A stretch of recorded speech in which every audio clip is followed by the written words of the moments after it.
Ace Man, random non-homosexual question. Who do you think is better looking, Tom Selleck, David Hasselhoff, or Don Johnson at their peak? Get it on, brother. You can leave us a message at 888-634-1744. Well, you got to go Selleck, because Selleck was like 6'2", 6'3", like played on the basketball team, and they could dunk a basketball and stuff. Like, I'm old school. I don't like... Guys can be cute, but if you want to start getting into handsome, you got to get over 6 foot. You got to have some sport, a little bit of a physique, you know. Yeah, I think so. Selleck had the coolest uniform, too. A Hawaiian shirt and a Detroit cap. Yeah. Mm-hmm. He had a good voice. He has a good voice, too. Yeah. I'm all, and by the way, when he does those commercials about home equity and you having money in it, he treats that like he's doing Death of a Salesman on Broadway, man. Yes. I've never, most of these guys, you know, you see the Manning brothers do these commercials and stuff. It's like, all right, you got 2 takes. I got to get on a phone call. This guy, man, he's taking dramatic pauses. He's looking at he's eyeballing this guy. He's looking over the lake, you know. Like, I mean, I've never seen a more crafted infomercial in my life. Everyone else is, you know, Shaq is just like, you know, you got to go on Carnival Cruise now, don't you know? And then he just leaves. But Selleck is really throwing himself into this thing. It may be his greatest role. I think so. That's a cool visual. Let's see. I know what you're thinking. I thought what you thought. Some things are just too good to be true. I'm in already.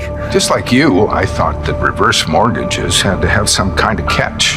Just a way for the banks to get your house, right? Yeah. Pause it there for a second. Yeah, Let me say this. He has intention. I want to give him my house already. Guys don't work normally with their acting coach on like an infomercial. Yeah. You know, this is just a money grab for him. Yes. But this guy put the time in. I mean, he sat down with his coach. They got the sides, you know, they really went over it. Yeah. It's powerful. Yeah, no, There's has no intention. mail in at all. No, he looks like he really thought about this. Like, who am I? Yeah. Who am I? Keep going. In this world? This is important. Some homework. You did. It's not any of that. It's not another way for the bank to get your house. And it's also not too good to be true. A reverse mortgage loan is a simple idea, really. You turn your home's equity into those cash, eyebrows. And you pay it Great. back when you leave the house. We spend so much time on the mustache, we forget the brows. Pay off their existing mortgage. He's got or 2 pay eye some bills, mustaches. Cover medical costs. Even He's a 3 mustache man. 3 mustache man. Try like 3 mustaches. Still own your home. And you make no monthly mortgage payments. I'm writing this fucking phone number down right now. And then at the end of the day, they told him we got it, Tom. And he said, you know what? Let me try something Let's do different. another take where I walk over to the other chair. Yeah. Put my other hand in my pocket. Yeah. AAG is the leader in reverse mortgages. Yeah. Okay. Yeah, Free information. he really cares. He'll answer all your questions. Hasselhoff would have phoned this shit in. Wanted to be paid up front. Hammered that I know check. what you're thinking. I did too. I It's felt a long the same commercial. way. But I checked Keeps it out. going. And I found out a lot more. Look at that. It's pretty simple. A reverse mortgage. I pause it for a second. And let me just tell you something. As a guy Yeah. who's been on that side of the lens Yes. a lot. Yeah. I love when people talk about themselves that way. You think he studied tape of William Devane? He probably watched Devane talking about selling gold off that battleship and thought, I'll do you better, Devane. I'll do you one better. But as a guy who's been on that end, your first impulse is like, how long is this commercial? It's 1 minute. All right, let's see how much shit we can cram into 60 seconds. Yeah. He's taking his time. Yeah, I was going to say you rush through it. Yeah, I would Especially especially because the words don't mean anything to you. You're Right. Like, and I don't own the company. I'm not getting a reverse mortgage. You know, keep playing it, though. This is can give you the retirement stability you're looking for. Wow. Maybe you want to check it out. Smile, a little smile. 62-year-old. Yeah. Right, a little Own your smile own there. home. Give AAG a Yeah, call to it's like receive your he knows free who he's information talking kit. to. He Like, knows his audience. he's talking to, you know, someone he cares about. He's really trying to teach a lesson. 816-7908 today. Where did he study acting, I wonder? AAG. Did he go to like a really Bringing good... stability into your retirement. Did he go to a... Let's wait. Just The acting school Oh, sorry, with many still mustaches. going. yeah. Nice to try mustache acting school. conservatory, Juilliard? He went to USC. That much I know. Okay. Well, That's what I'm pretty sure he went. He's a I'm good almost actor. positive he went to USC. All right, sorry. All right, Dawson, yeah. Serena Williams is in the news because she put herself there. 23-time Grand Slam champion was exiting a 5-star hotel in New York City. She was there to support Kim Kardashian at a lavish dinner marking the launch of Kardashian's new women's activewear. Well, as she's walking out of the hotel, she saw a decoration of a fake cotton plant. Immediately, she became uneasy because it was a traumatic reminder of the slavery that she endured. oh my God. Oh, yeah. Oh boy. All right, everyone, how do we feel about cotton as decoration? Personally, for me, it doesn't feel great. So actually, it feels like no polish remover cotton, natural. Oh my She's God. haunted by cotton. Okay, couple things. Wow. She had to So- put a glove on to even touch it. Oh, I never thought about that. Like when she buys multivitamins, how does she get the cotton out of the container without being good traumatized? point. Or she Right. write a Q-tips. letter to the folks over at Flintstone Vitamins to she's there's cotton. Look, I'm cotton a in a man. lot of I don't places. have a lot of cotton contact, but ladies, there's a lot of cotton. Yeah, Right? that's true. I had to put cotton between my toes when I broke my toe. Oh, were you traumatized? Well, yeah. Every time I touch it, I'm like, slavery. Now here's the thing. Can people have a little more situational awareness? Like, bitch, Yeah. you've been rich since you were 17. That's like number one. Yes. Number two, you're married to a rich guy. Number three, whatever the fuck happened before this, you didn't participate in that. Right. Like, I'm sure the Italians may have been discriminated against when they landed in Ellis Island in 1902 or something. Whatever, gangs in New York, fine. But not me. Yeah. I lived in North Hollywood with a cat. Right. In Norman. Yeah. So I don't have the trauma that you evidently different trauma. But yes, I have worse trauma. There's another thing, though. This is very, very weird to me when people say, how do we feel? Yes, how do we How do feel we as a feel? people? Like, who are you talking to? For me, yeah. right. Yeah. We formerly had no thoughts about it because I don't Right. walk through 5-star hotels Yes, and it's like- pick on the decor. It's a 5-star hotel. That's the other thing. But also, again, you're wearing a jacket that is that's 2 months' paycheck for most Americans, I'm sure, as you film yourself. Yes. You're in New York at a 5-star hotel. You're there to hang out with your fellow billionaire female, Kim Kardashian. We can look up your net worth online, and we can see what your husband's net worth is. Have a little optical sort of situational awareness. Yeah. That's all I'm saying. You're going to get trolled. you don't And know by- anyone that was in the cotton picking farm. industry. And also, referring back to what we started with this, could you just give it a rest? It's 2025. Sure. Yeah. And by the way, you, Serena, are a rich person who never has to deal with this, but the people who have to work at the airport see this, are activated and angered by it, Yep. and now Yes. you fucked up another generation because you can't stop fucking complaining about something that has nothing to do with you. Yeah. Yeah. Yep. Okay. There was a time when cotton picking used to be like a goddamn or a... Yeah. Yeah. Yeah. I was listening to an old tape of my grandfather playing guitar on one of those cassette recorders. And he Really? recorded tapes for my grandmother, and He he did?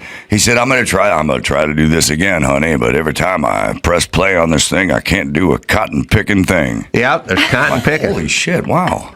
Then he yelled, Katie, bar the door. Are you allowed to say that now? To cotton picking? You know what? It should come back. Not to Serena. And then Serena goes, And this is the kind of cotton they use for nail polish remover or something. Isn't there just one? Is there different strains of cotton?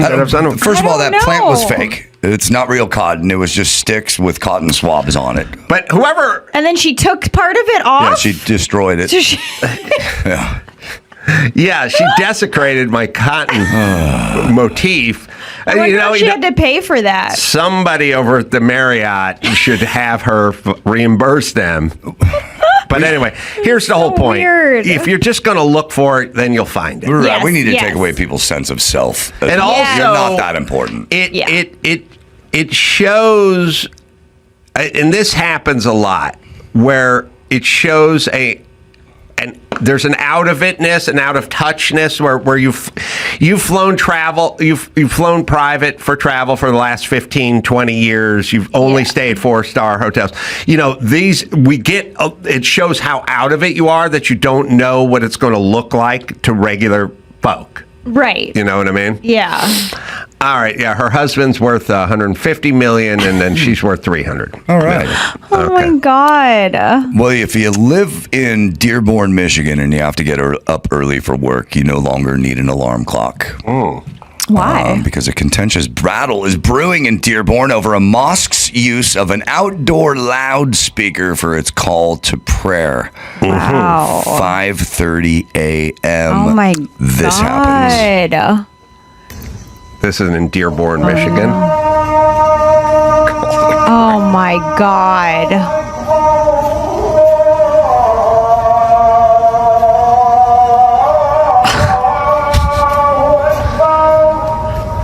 Now here's what would happen. No one's up. Key change.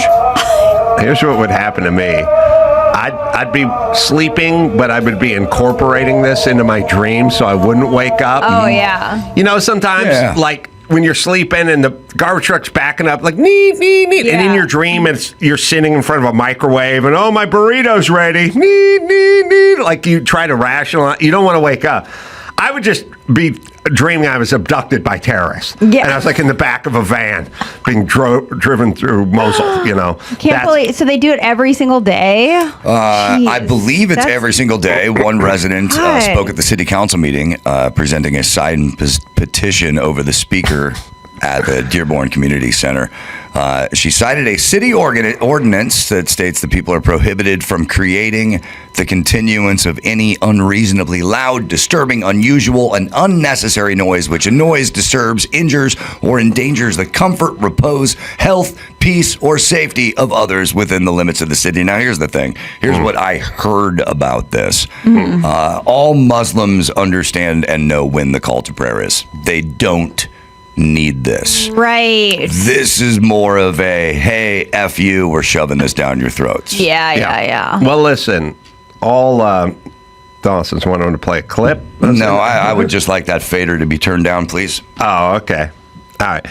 So there's a thing that I've known, and I've always said it, and I've never said anything any differently, and it's where we're at now, which is people come here from other places, and they come here and they bring whatever their traditions, religions, rituals, food. We always, if you ever hear Gavin Newsom talking, we celebrate it. We have so many, at the DMV. Diversity is our strength. Yes, we print our test in 170 different languages, and somehow it's our strength. It's always our strength, this diversity, this thing. But it doesn't stop there, because the people come in want to do what they want to do, and then more come in, and then they get a larger group, and then it becomes a constituency, and then you have politicians who formerly didn't give a fuck about these people and probably didn't like their religion having to give speeches about how noble their religion is, because that now becomes a voting block for them, and now they get voted in, and next thing you know, we're all sailing to Somalia. That's my favorite Christopher Cross song. We're all sailing to Somalia, because that's and then the speech is about how important these people are and how great they are and whatever it is. They are going to do what they're going to do. You have to figure now. They often come from shit boxes, and the reason they come from shit boxes is because there's too many of them there, and they've turned it into a shit box. So then our thing is, well, let's relocate enough of those people over to Minneapolis or Dearborn, and guess what's going to happen, people? They're going to recreate whatever it is they fled, which is what we don't want here. Yes. Now, that makes you xenophobic to say it, but that's what happens. And then then they elect their own, and then everyone has to sort of convert. Yeah. And here we are. Yeah. So if you want it, it's great. But I don't want it.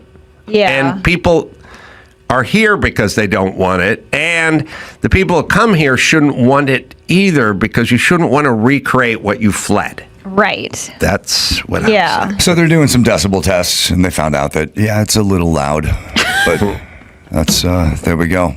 But no word on whether or not anything's going to change. When you're doing an open house and you're near the mosque, you got to really plan the call to prayer siren thing out. You know what I mean? Because you can't have that shit. You know, it's basically, I always say to people, you're looking to buy a house, open house is Sunday between noon and 4. Yeah. Nothing going on. Yeah. You need to go by that house Monday. Yes. About Go when 8:30 they in the don't morning. want you there. And see if Waze is taking people by your house. Yes. Because there is a Waze thing where they'll take everyone who's on the 101 freeway and tell them to go right by your house. Oh, my God. But you will not know it on a Sunday. No. You got to go on a Monday. Yeah. And find out when the garbage man is coming and when the Muslim call to prayer is happening. Because could you imagine selling that house and that thing goes off? But you would never find out because it's at 5:30 in the morning.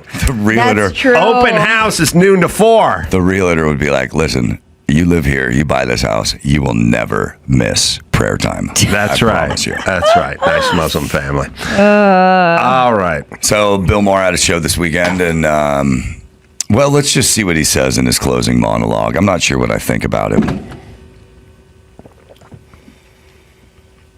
We'll blow it up. And here's what I want to say.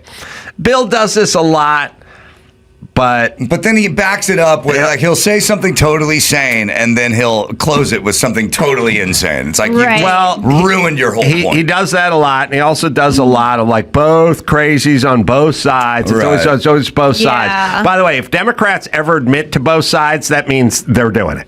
Right. Because if they're doing, Right. if the Democrats are doing 20% of it, they go, "We've never done it." I don't even know what Antifa is. It's a dream of thought. It doesn't really exist. They deny everything. Yeah. When they get to doing 80% of it, once Democrats go to both sides, that means they're doing all of it. Doing the majority. Right? Because Yeah. they'll never admit both sides unless they get to 80% of whatever the fuck is going on. Yeah. When they're at 30%, they go, "Never. Doesn't exist." Right. All right. So here it is. And finally, new rule, as it's kind of late in the fourth quarter for America and we're behind by 3 touchdowns, let's make one last stab at a grand bargain between the two sides that hate each other so much. America used to do this all the time, make bargains, and I've suggested many myself, like you stop saying fetuses are the same as babies, and we'll stop saying trans women are the same as biological women. You stop saying alternative facts, and we'll stop saying my truth.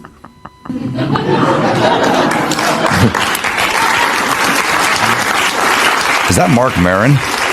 No, it's just a guy. You stop saying thoughts and prayers, and we'll stop with the land acknowledgement. See,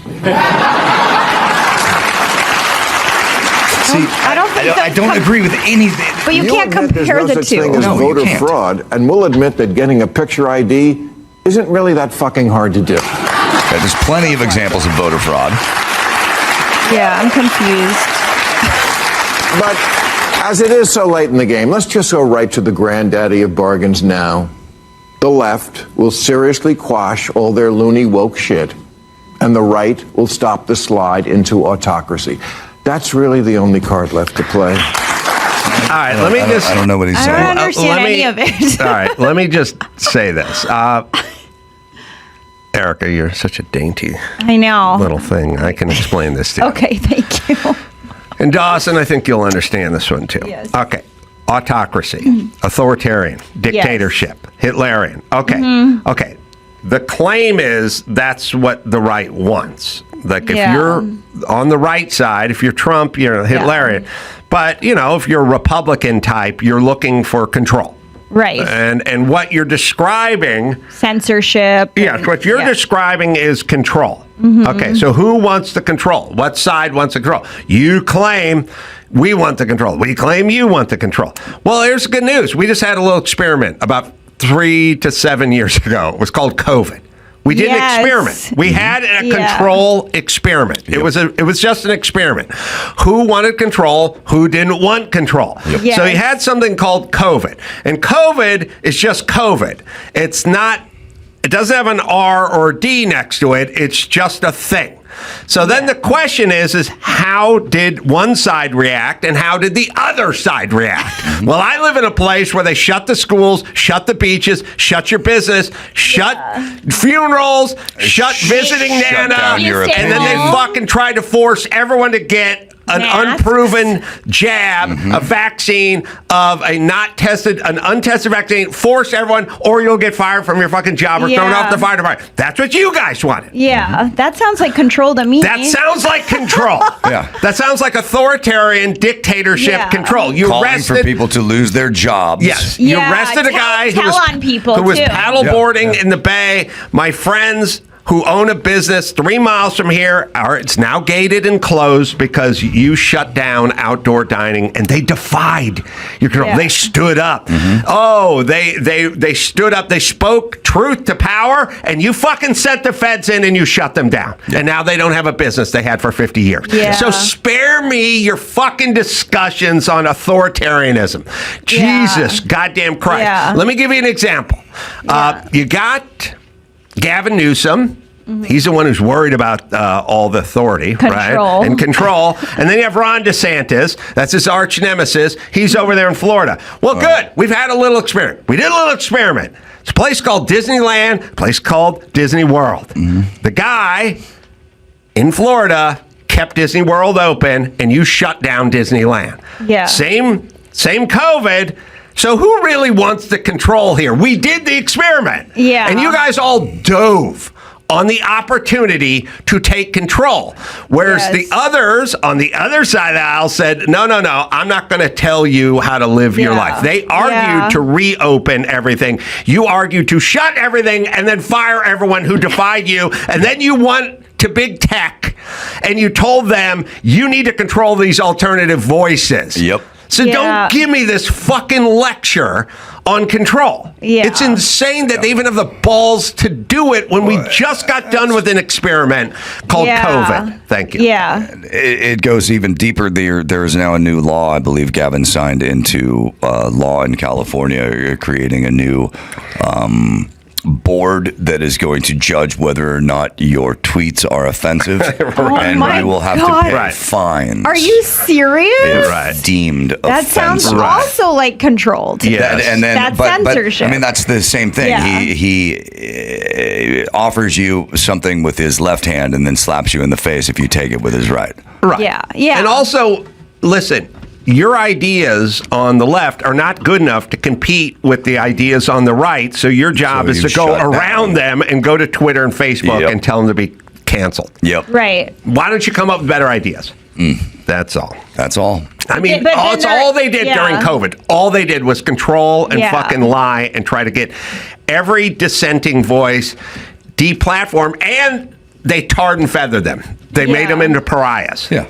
And they used fear to control everybody. Right. All right. So just spare me the lecture. Yeah. That's all. I don't want any more sanctimonious lectures on freedom from the fucking group that tried to get everyone fired and to get experimental vaccination. Yeah. Are we good? Yep. Just stop with the lectures. I agree. That's all. And by the way, fucking Bill Maher, don't you know any of this shit? Yeah. You don't know any of this shit. You live in California. Half of me thinks he does the both sides ism because he's got to stay firmly with his camp. And look, I'm still with you guys. You're all insane, but he wants to appease both while pretending to go after both. Yeah. All right, we got one more. We don't, but this news is brought to you by Shoot Eyes. Find me Billy D. Williams and his malt liquor. Was it Colt 45? Colt 45. But there was also Cobra. Oh, that's right. Did he do Cobra or Colt 40? They had two. There was another Billy D. Williams-ish dude doing the other one. That's right? the Hammer. Okay. That guy is Fred, whatever the Hammer Williamson, who was called the Hammer and played DB for you should know this, for San Francisco 49ers, I believe, way back in the day. And that's when they'd come in and go, I'm looking for Hammer. Right. And he'd be at the bar with Billy D. He's telling him, let me ask you guys. Oh, wait, here, we'll play the commercial. Billy D. Williams talks about having a good time. When it comes to having a good time, I've got it down to a science. Now, first you get yourself into the right clothes. Then you get Colt 45. Enough for you and that someone special. Someone then special. You get yourself to a good time place. Wow. Hey, man. The rest is easy. Yeah. It's very Tom Selleck-y. Shoot Eyes. Okay, let me just say this. I have spent half my life trying to liquor up women to see what I could get off If of it them. were that easy. Malt liquor never works. It's the Vegemite of alcohol. They don't want it. House with a six-pack Billy of D. Mickey's Williams. Big Mouth. I don't get it. Why didn't you let They me don't in? want malt liquor. This is why they invented mimosas Yeah. Well, see, malt liquor is I don't like the want crack of Bartles and cocaine. James. Malt Yeah, but let liquor me- is like it's free-based alcohol. But let me say this. So I if don't you- know it anything makes it about stronger. it. If you Yeah, I want don't to like juice up beer. a broad, you got to show up and make her like an apple teeny. Yeah, I You know don't what I like mean? that, but yeah, something fancy. Well, your malt liquor you'll spit out. Yeah. I could make you a cappuccino martini or something yeah, like that. like an and you'll- espresso martini? Espresso martini. Yeah. I'll get Cappuccino martini. whatever espresso. Well, I don't know. What's so different about it? Why is it I so don't different? know. It just sounds really It does funny. sound weird. All right, I'll make you'll get like 1.5 espresso martinis in you, and that's a panty Yeah. dropper right there. Yeah, but no, that's better. if I try to give you some Colt 45 or Cobra No, malt I'm liquor, you're spitting out. that out. I am out. But here's a different, as long as we're on a ethnic jag today. Well, I mean it. Let's try to figure this out. Colt 45 and Cobra and malt liquor, it was the domain of the black community. That's why Billy D does the commercials. Right. You can get Hammer Colt 45 commercial. See if we can find Fred. We can find Hammer. I don't think I've ever had malt liquor. Put in Colt 45 Hammer. I'm looking for Hammer commercial. Anyway, okay. It's always been the domain of the black. Yeah, that's him there. I think that's. Oh wait, oh wait, go up there. No, go down. But maybe What? he did Cobra. Go there. Hit it. There you go. That's what I want to see. Wow. Oh, this is Pretty hot. it's all black. It's all black. It's all black. Yeah. All right, put. You know what, Andrew? Put. I'm looking for Hammer malt liquor commercial. All right, that's good. All right, here's the whole point. Here's what I'm getting to. It's my thesis, right? Yeah. Colt. Okay. Booze. Okay. Everyone wants to get drunk, but people don't like the taste of alcohol oftentimes, and especially if you're trying to get your lady friend buzzed. Yeah. She doesn't want Colt 45. No. So they invented Bartles and James wine coolers. Right. And women would drink the wine coolers and catch a buzz. Now, malt liquor, you got to hold your nose to drink. I like beer, and even malt liquor doesn't taste good to me. It's not Right. good tasting. So the black community used to drink the worst tasting alcohol.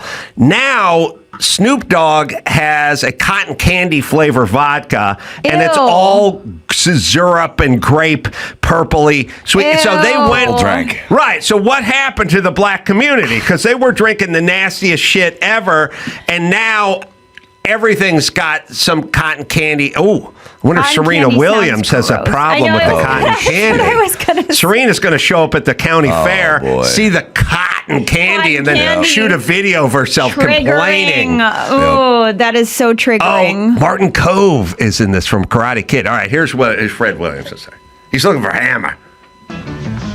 Turn it up, sir. Excuse me, we can't. You can't. He's looking for a hammer. Move, hammer. I gave it up. No more harsh malt liquor taste. I've come for King Cobra, smooth taste, cold malt liquor. King Cobra. Oh, I've heard. Now hand it over. Don't let the smooth taste fool you. He said smooth. Smooth. He said smooth. I swear to God, he said smooth. It's the greatest taste on earth. Don't move, honey. Who's that other guy? He has a drink. He has a drawer built for drink. He has a desk, a customized drinking Cobra. That's all right. Here's my whole point. Why did they go? I want that desk. They sell that at IKEA? It's got to be so funny because there's a prop department and there's some guy named Ernie and he's like, push a button. Then we need the drawer to open. Right. Oh, no, it's got to be lit. Yeah, they put a light in the ice bucket. He has a drinking desk. You just build the desk. Can you build it or not? We have 4 days. All right, well, we can cut away to the button, right? The button's not. No, we're going to activate it from off camera. The button, we're just going to show a tight shot of the guy pushing the button. Yeah. All right, so. That's hilarious. I'm looking for a hammer. All right, so black people went from drinking the nastiest tasting shit on the world to drinking all sugar, cotton candy, purple drink. What happened? So black people don't drink this anymore. They drink whatever. Do they whatever drink Snoop that, Dogg's making? No. Do they just advertise it and they're done? Yeah. No, there is no more. They said we're not drinking malt liquor anymore. We're drinking cotton candy flavored vodka. Wow. Because it tastes better. We'll put it in with soda. Does not sound good. Yeah. I'm looking for a hammer. Hold on, let me get my drinking desk. By the way, is that hilarious? I don't know. Does that instill a lot of confidence in the staff? You know what I mean? Like the boss, he's got a desk. Yeah. He's up there fucking loaded all day and all night. He can't run this company. He's got a drinking desk. And then they're downstairs and the ceiling's dripping. It's like, what happened? The boss's drinking desk is fucking draining down on our. Right. The ice is melting. Was it like a strip club downstairs? Yeah, he was running a club. Sexy. He's running a club downstairs. Nightclub. Yeah. Chiropractor. It's on same old Malt Liquor Street. Yeah. Oh, wow. If you've only experienced harsh malt liquor taste, that's the hammer. I did so many of the different King Cobra Boulevard. Only malt liquor that's so good. Oh, hey, lady. It's a different breed. It's a quality. Yeah. King Cobra is cold malt liquor satisfaction and a smooth taste. Oh, when you pop the top, what's the clue? Don't let the smooth taste fool you. Oh, yeah. All right, can I say this? Wow. Don't let the smooth taste fool you. It's 12% alcohol. Was she a real singer? Or? Oh, yeah. Yeah. Grammy nominated, Peabody nominated for this. Can I say this to all beer companies? You're not allowed to use cold as a selling point. Oh, yeah. It's like ice reach cold. for ice cold Coors. Yeah, ice cold. It's like, listen, everyone has a refrigerator. I can take a Cobra, I can take a Coors Light, or I can piss in a beaker, and I can put it in the fridge overnight, and all three liquids will come out the same temperature. So you're not allowed to sell it as cold. Yeah. Reach for cold. The ice cold, crisp taste. Like everything. Yeah, it's all cold. Everything in my fridge is cold right now. Right, but the mountains turn blue. That's true. That's blue, how you know. You know it's or cold. you pulled it out of a chest filled with ice, and it's been there since halftime. And then now we're midway in the fourth quarter. Right. Fred the Hammer Williamson, Andrew, played defensive back in the NFL. I'm going to say for the 49ers. It's always funny because when you look into these guys, they always played for 3 teams or something, but you only remember one. He was a DB in the NFL. And then he got out and he started doing acting. And his name was Fred the Hammer Williamson. And so if he was a Niner, he was pre-Ronnie Lott? Oh, yeah. Okay. Where did he play? Shit. Steelers? 60s. Oakland. Oh, was he San Fran? No. Oakland, Kansas City, Steelers, where he was one of the AFL champions in Kansas City. Fred the Hammer. Yeah.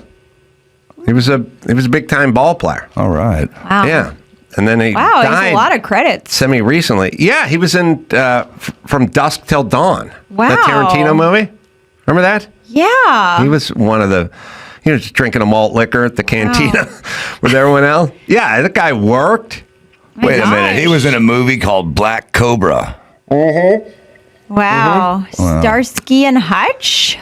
He had He did a lot. had a storied NFL career, and then he went right into acting, and next thing you know, he's pitching malt liquor and hanging around with Tarantino, everybody. Oh. So put some respect on his name, bro. Yeah. It was like And the then O.J. Simpson who did it right. Yeah. He's like one of the good Didn't ones. fall off, yeah. And then what year did he die? Because he died like 3 or 5 years Still ago. alive. Oh, he's still alive. Oh, I he's thought he died. 87. Let's book his. Wow. Let's get his ass on this show, man. Because I will. Yeah, he's great in Starsky and Hutch. He holds his own with Yeah. Vince and Owen. He's a funny dude. Yeah. Oh, that's Starsky and Hutch. I thought we were talking about 70s Starsky. No, and he's Hutch. in that's the Todd Phillips. Oh, right. I hear the Hammer has a special kind of urinal that has King Cobra in it. I gotta go throw some ice in that bad boy. That reminds me. All right. urine. Erica Rhodes got shows all over the place. You can go to ericarhodescomedy.com. Do you have a you. John Benet Ramsey joke? I do. I did it on a news show in Chicago, and it kind of went viral. And was it okay? Did you get into trouble? No, a couple people Well, do were the upset. joke. Can you do the joke? Yeah, it's just that I went on a date and the guy said I look like John Benet Ramsey if she were still alive. And I said, you look like the killer if they found him. And we had a fun night of role playing. I hid in the basement and he pretended to write a ransom note in my mom's handwriting. That's the full joke. I didn't do the full joke on the news show.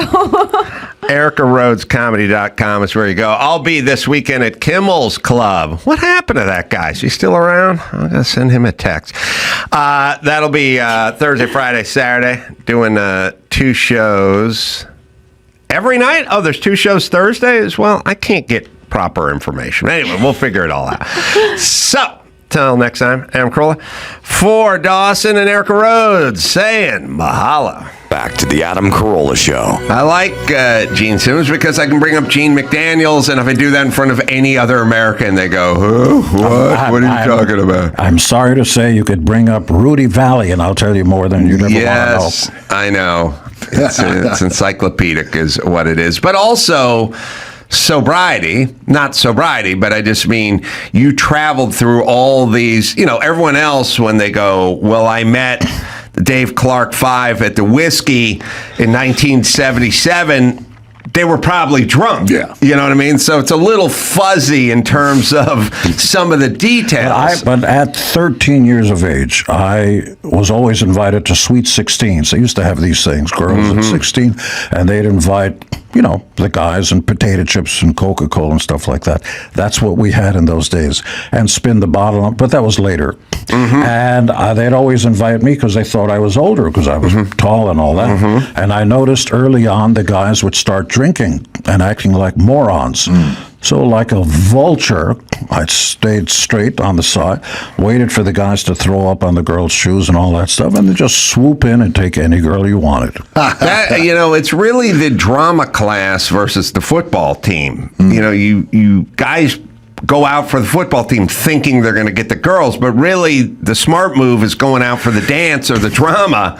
I took a Pilates class yesterday. Sure. It was me and 31 chicks. It was literally... That sounds terrible. Just me and 31 chicks. There was not any other dick and balls in that room but me. And I was just looking at all the girls. And I thought, smart. And I was looking through the window and all the guys are doing the slide hacks and the press and the stuff. And they're all hanging into sausage fest in the next room. There's something for everybody. I'm in here with all the chicks. And I thought, I wish I thought of this earlier in life. You know what I mean? I actually figured that out early in school. I took up typing because all the girls were in the typing class. I took stenography, which was like shorthand. Greg You and took Pittman. stenography. Oh, yeah. Home economics right here. Yeah. That's a little...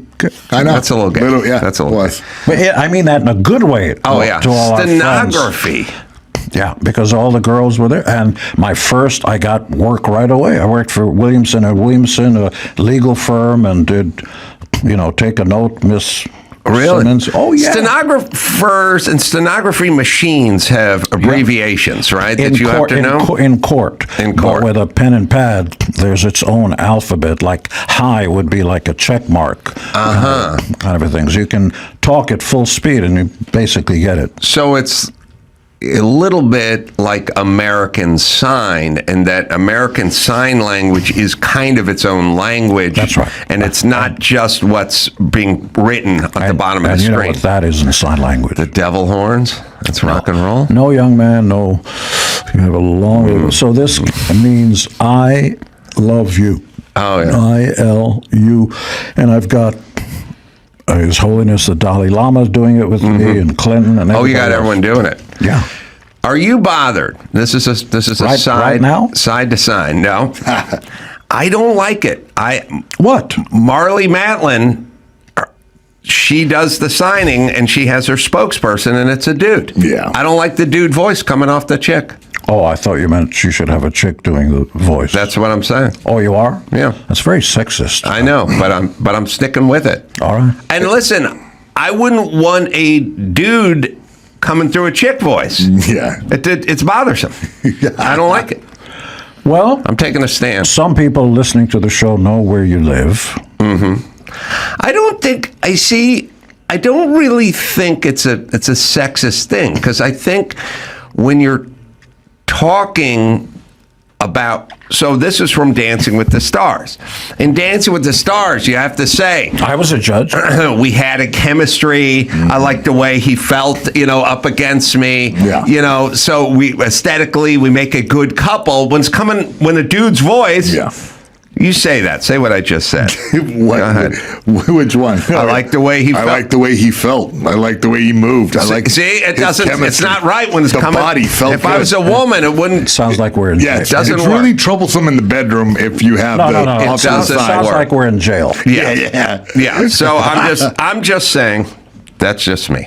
All right. Sorry, Mayhem. You got No, we got some news. The city of Memphis plans a lawsuit against Kia and Hyundai over thefts. I do love when we reverse engineer this stuff. I like when we get angry at the car that's being stolen versus the people that steal the cars.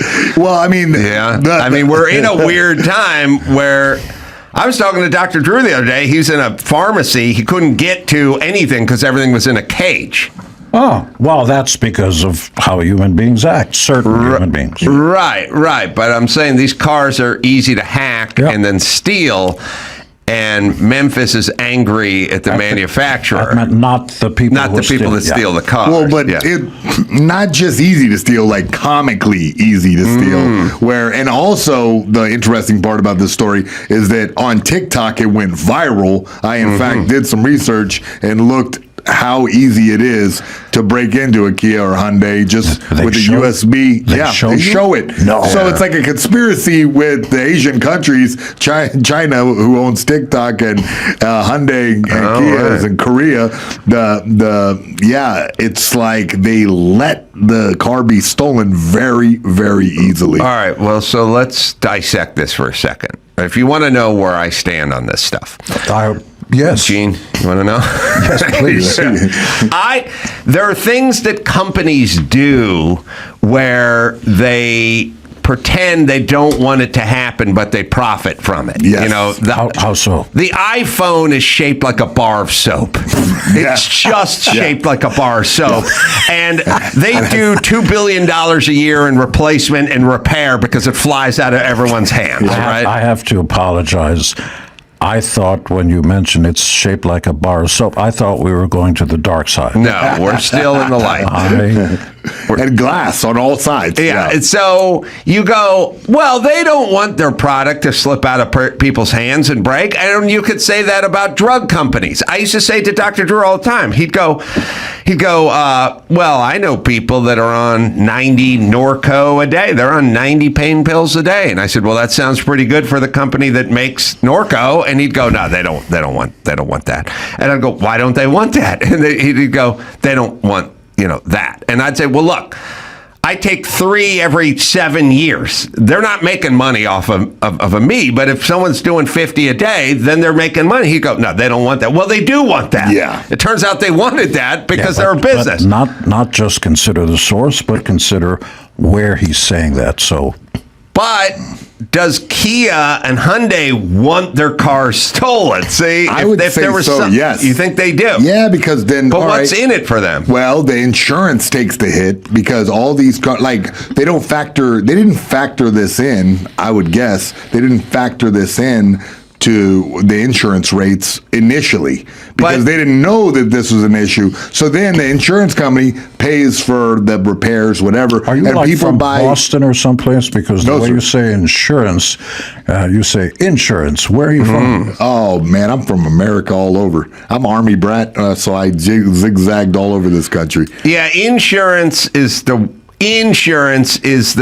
like the black version of McDonald's. Oh, they don't go McDonald's. They go McDonald's. It's a thing. I don't know why it's a thing. It's just McDonald's to us, right?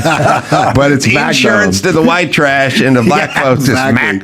If they could put that insurance, it's almost proper Bostonian. Okay. All right. Well, I spent some time out there. You have? Yes. Well, that's where insurance comes from. Insurance business. But yeah, so these the big deal about this is they lack the engine immobilizer, so you don't even have to have the real key or a facsimile. You can just jam a screwdriver in there and no immobilizer, and you can just take right just off. like the movies. Yeah. I had my truck stolen. They pulled the ignition out. No, it's a Datsun Nissan. But I had to start the thing with a flathead screwdriver for like 3 years because I didn't have enough for to replace the ignition. And then the cops pulled me over because they saw that. Consider my perspective, which is when I was growing up, there were no Japanese cars. It was all Chevrolet and Ford and all that. Pontiac. So, look, they should correct their ways, these companies, but also it's a slippery slope to start blaming the victim versus they're not the perpetrator. They're not the first one. Other people have done this. Yeah, the other cities have sued over this. Yeah, they're all progressive. And they just did a software upgrade in February 2023. Cities have sued who about what? About this exact thing, the fact that Kia and Hyundai were so easily stolen. So, yeah. Why do cities care? Because the cops had to arrest so many people and go on a witch hunt for this, or go on a wild goose chase for every key in the nation. That's very anti-witch. There are nice witches out there. It's a witch hunt. Yeah. Speaking of, there's a Long Island woman who has taken a dip in the frigid ocean for 600 days in a row. Wow, I like that. Yeah. Although was it frigid in July and August? That's what I was thinking. Yeah, we got some footage of this lady. You can see her right here. She says that it's given her like mental health benefits, and apparently she's trying to. I'm sure she's a very nice person, but I believe originally she was going to swim with her friend, but it looks like she ate her. Oh, God. Oh, Gene. Gene, you're going to give her more mental health issues.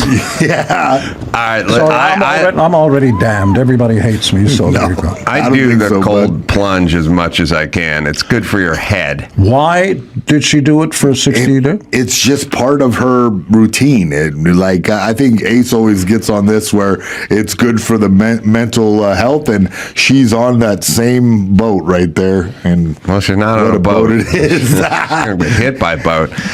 Look, here's... She can swim. Here's all manatees can swim. So here's my God. I was following up on your distasteful joke, Oh, my Gene. God. That was for you. I was following up on your heavy set joke. Now, heavy set. Go ahead. I'm saying waking up and doing something you don't want to do first thing in the morning is good for your head. It kind of sets the table for the day. Like wiping your ass? You don't want to? No. You have to? No, I'm saying wiping your working ass, out or taking a really hot sauna or doing a cold plunge. Or making love to that lady. Versus eating a croissant. Been there. You've never been there. Oh, yeah. Cher and Diana Ross are the two longest, leanest people on the planet. Remember judging the book by the... No, come on. When you see somebody eating salads, you have no idea how many Snickers bars they consume. So you're saying you had a fat Cher at one point? Would you please leave Cher's name out of your mouth? All right. No, there have been equal opportunity. I hear you. You can't. I'm with you, bud. Have sex with 1,000 women and not have a couple of huskies. Oh, sorry, 5,000. 70,000. I don't know. I just work here. I don't know anything. Look, more sex than Bruce Springsteen. Catalog. Yeah, that we know. That we know. So. Look, you do this, it's good for your head. I don't know if it's good for inflammation. I don't know if it's good for your joints. I do know athletes sit in a cold tub after they're done playing the Super Bowl, so there's something with the joints. That's not just about their head. But, what is your ritual, Gene? You're in fantastic shape. No, none. I've never had a massage. Never... I'm fascinated when people sit in front of me, especially in good shape, and they move their heads, and you hear, like somebody's crushing a Ritz cracker. I don't understand it. Never had a massage? No. Never had a manicure or pedicure? Hell no. No? No. I'm just kind of with you on that, but women usually are the tip of the spear, so I can't believe a woman didn't say... What does that mean? No, I'm saying they go, we should get a massage. And then you go, I don't know. And they go, I'm going to call the person. I'm going to have them come and go do a massage. Well, and then the next thing you know, someone's at your door and you're getting a massage. My beloved, Shannon we have Tweed. 2 kids with, worship the ground she walks on. We've got a guy who's like a hippie king who comes over and, spirits and crystals. The fuck he's talking about. Right. But he's a great guy. And he comes over to the house with his special table, and all this stuff. And, he massages her and stuff. And Shannon said, he's never had a thing or whatever. I go, well, maybe he's not flexible and all that. And my hand to God, he put me on the table with my clothes on, bitch. I didn't. And, he moves my knees up, did that thing where your ankles go a little bit behind your head, and he turned to her, and I win again. Shannon, he's very flexible. I win. Now, women project because they want a massage. So they go, you look tense, or you're storing all your anger in your shoulders or something, and then they get a massage. That's not how guys get rid of tense feelings. No. You have sex with well over 1,000 women. When you got a schmeckle, and that's your stress reliever. Yeah, or maybe it's his schmeckle. Yeah. That's a schmeckle stress relief option. It's supposed to be the best. Listen, I don't think we need a massage. I don't think we need anything. I think people are way too up in their head, and they're talking about their journey all the time and about overcoming everything. Just get up, get the fuck to work.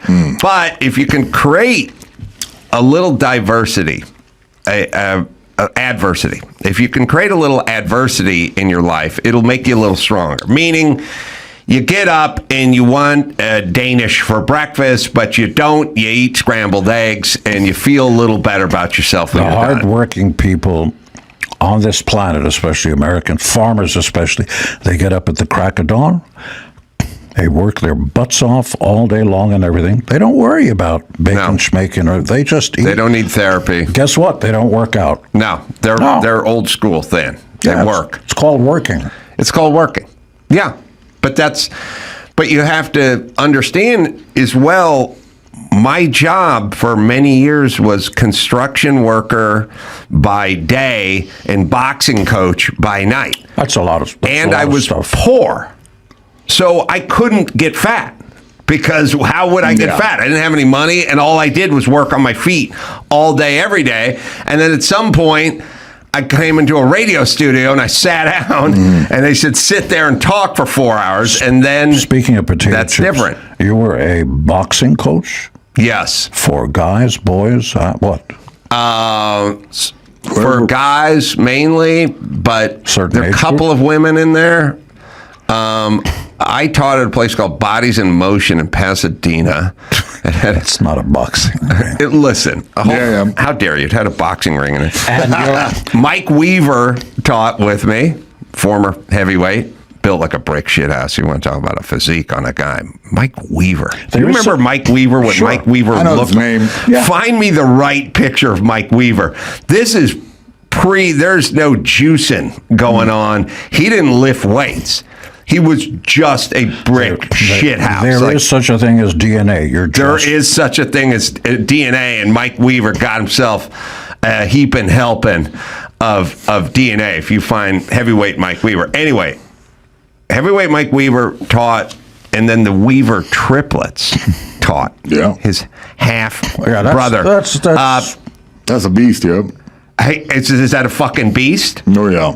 I mean, it's not like Mike Weaver was. That would be about 160-pound guy, right? Mike Weaver is 230. Well, not there. He's a heavyweight. How tall? He's 6'2". Oh, he is? Yeah, that's a big guy. That's what I'm saying. He's built like a 5'6" gymnast. Yeah. Well, he's built. I mean, first off, Mike Tyson, who? I mean, when you see this guy with his shirt off, it's nuts. That guy, when I worked with him, he was 45. He looked the same way. It was nuts. Crazy genetic. First off, genetics. Where's the guy's hips? He has no waist. Yep. He doesn't possess a waist. You like that, do you? It would be nice if I just kept going. It goes from your lats, and it just keeps going down till your balls. And by the way, I got to say this about Mike Weaver. He does not resemble Sigourney at all. No. It's amazing to think that they're brother and sister. Close cousin. Find me another Mike Weaver. To nail the head. Yeah, you're right. I didn't. You did it. You made the joke. I didn't have to circle back with the math. Mike Weaver is 6'1". Yeah, that's amazing. 210, but I bet he was. Well, when I knew him, he was probably 230 or whatever. But that guy's fucking jacked. I taught with him, and I taught with his half triplet brothers, Lloyd, Floyd, and Troy. You're making this up. No, there's the Fighting Weaver triplets that I worked with. You can find them too. Not Mike Weaver's size. Step one, the most important thing of getting in the ring or getting in front of somebody is what in boxing? I wanted to be a boxing coach, not to train professional fighters, but to train professionals like doctors and lawyers to box. Now, I train professional fighters. I had 50 pro fights myself and coach mixed martial arts fighters now. Yeah. Wow. So the guy that taught me some stuff is Billy Blanks. You know who that is? Of course, yeah. Right there in Sherman Oaks was his gym. Yeah, forever, and a lot of videotapes. But he would have classes where he'd surround himself with 10 to 15 of his students, and he'd be in the middle. And he said, "You're allowed to try to touch me." There's Mike Weaver again. Yeah, that's amazing. I mean, so the most important thing in getting where you want to get is I was a carpenter. I wanted to teach boxing.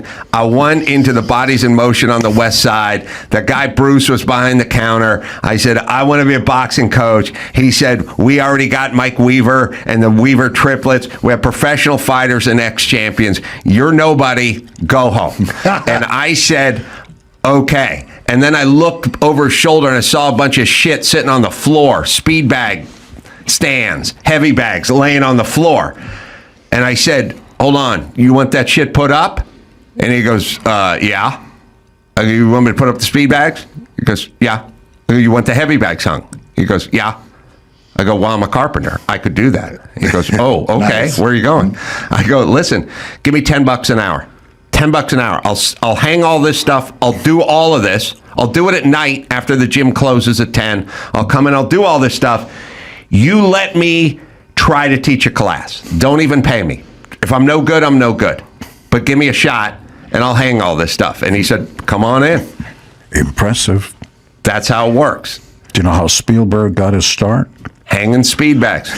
Hanging speedbacks. Swimming in the ocean. He made his own little scissor reel. He did that all day. He snuck on to the Paramount lot, convinced, he was a kid, convinced the guard at the front desk that he was there, that he had a 3G in office. He went around to the different offices. They had different producers and found one that wasn't being used. And he put his name up, Spielberg, and started coming there every day. And then they discovered him all. And then, they took a look at his thing. But he squatted at the Paramount lot. He did. And not only, in essence, you're only going to get the respect you demand. Mm-hmm. The mountain ain't coming to you, Muhammad. You got to go to it. Mm-hmm. You did exactly the same thing. Mayhem, you're going to know this term, Gene. You're not, but you got to have chutzpah. Yeah. Chutzpah. We'll explain I off heard there what that means to Gene. Gene, let me give a plug. Gene Simmons Band, they're out. They're going to Tallahassee, Florida. They're going to Kentucky. They're going to New Jersey. They're going to Texas and Texas and Texas again. GeneSimmons.com is where you go. It's always, and there's the Fighting Weaver twins, triplets. I don't make this shit up, people. I hung out with those guys in Pasadena for a portion of my life. Again, when people see that, they go, "Oh, they're badass." You have no idea what they're like. You don't have a clue how much work they put in to get to that point. You just see there's my judgment of them. Yeah. Like a performer on stage. You don't see all this stuff before. No. But Mike Weaver, that physique of his, that's hand of God shit right there. Down. Don't get excited. All right. For me and Grandpa, we believe. The music is not part of my special, so that was a nice addition there. Yeah. Yeah, the special, by the way, Scrooged Up, it's available on Amazon Prime. And it's our first one on Amazon. It's kind of interesting and fun. But I was pushing for the tape.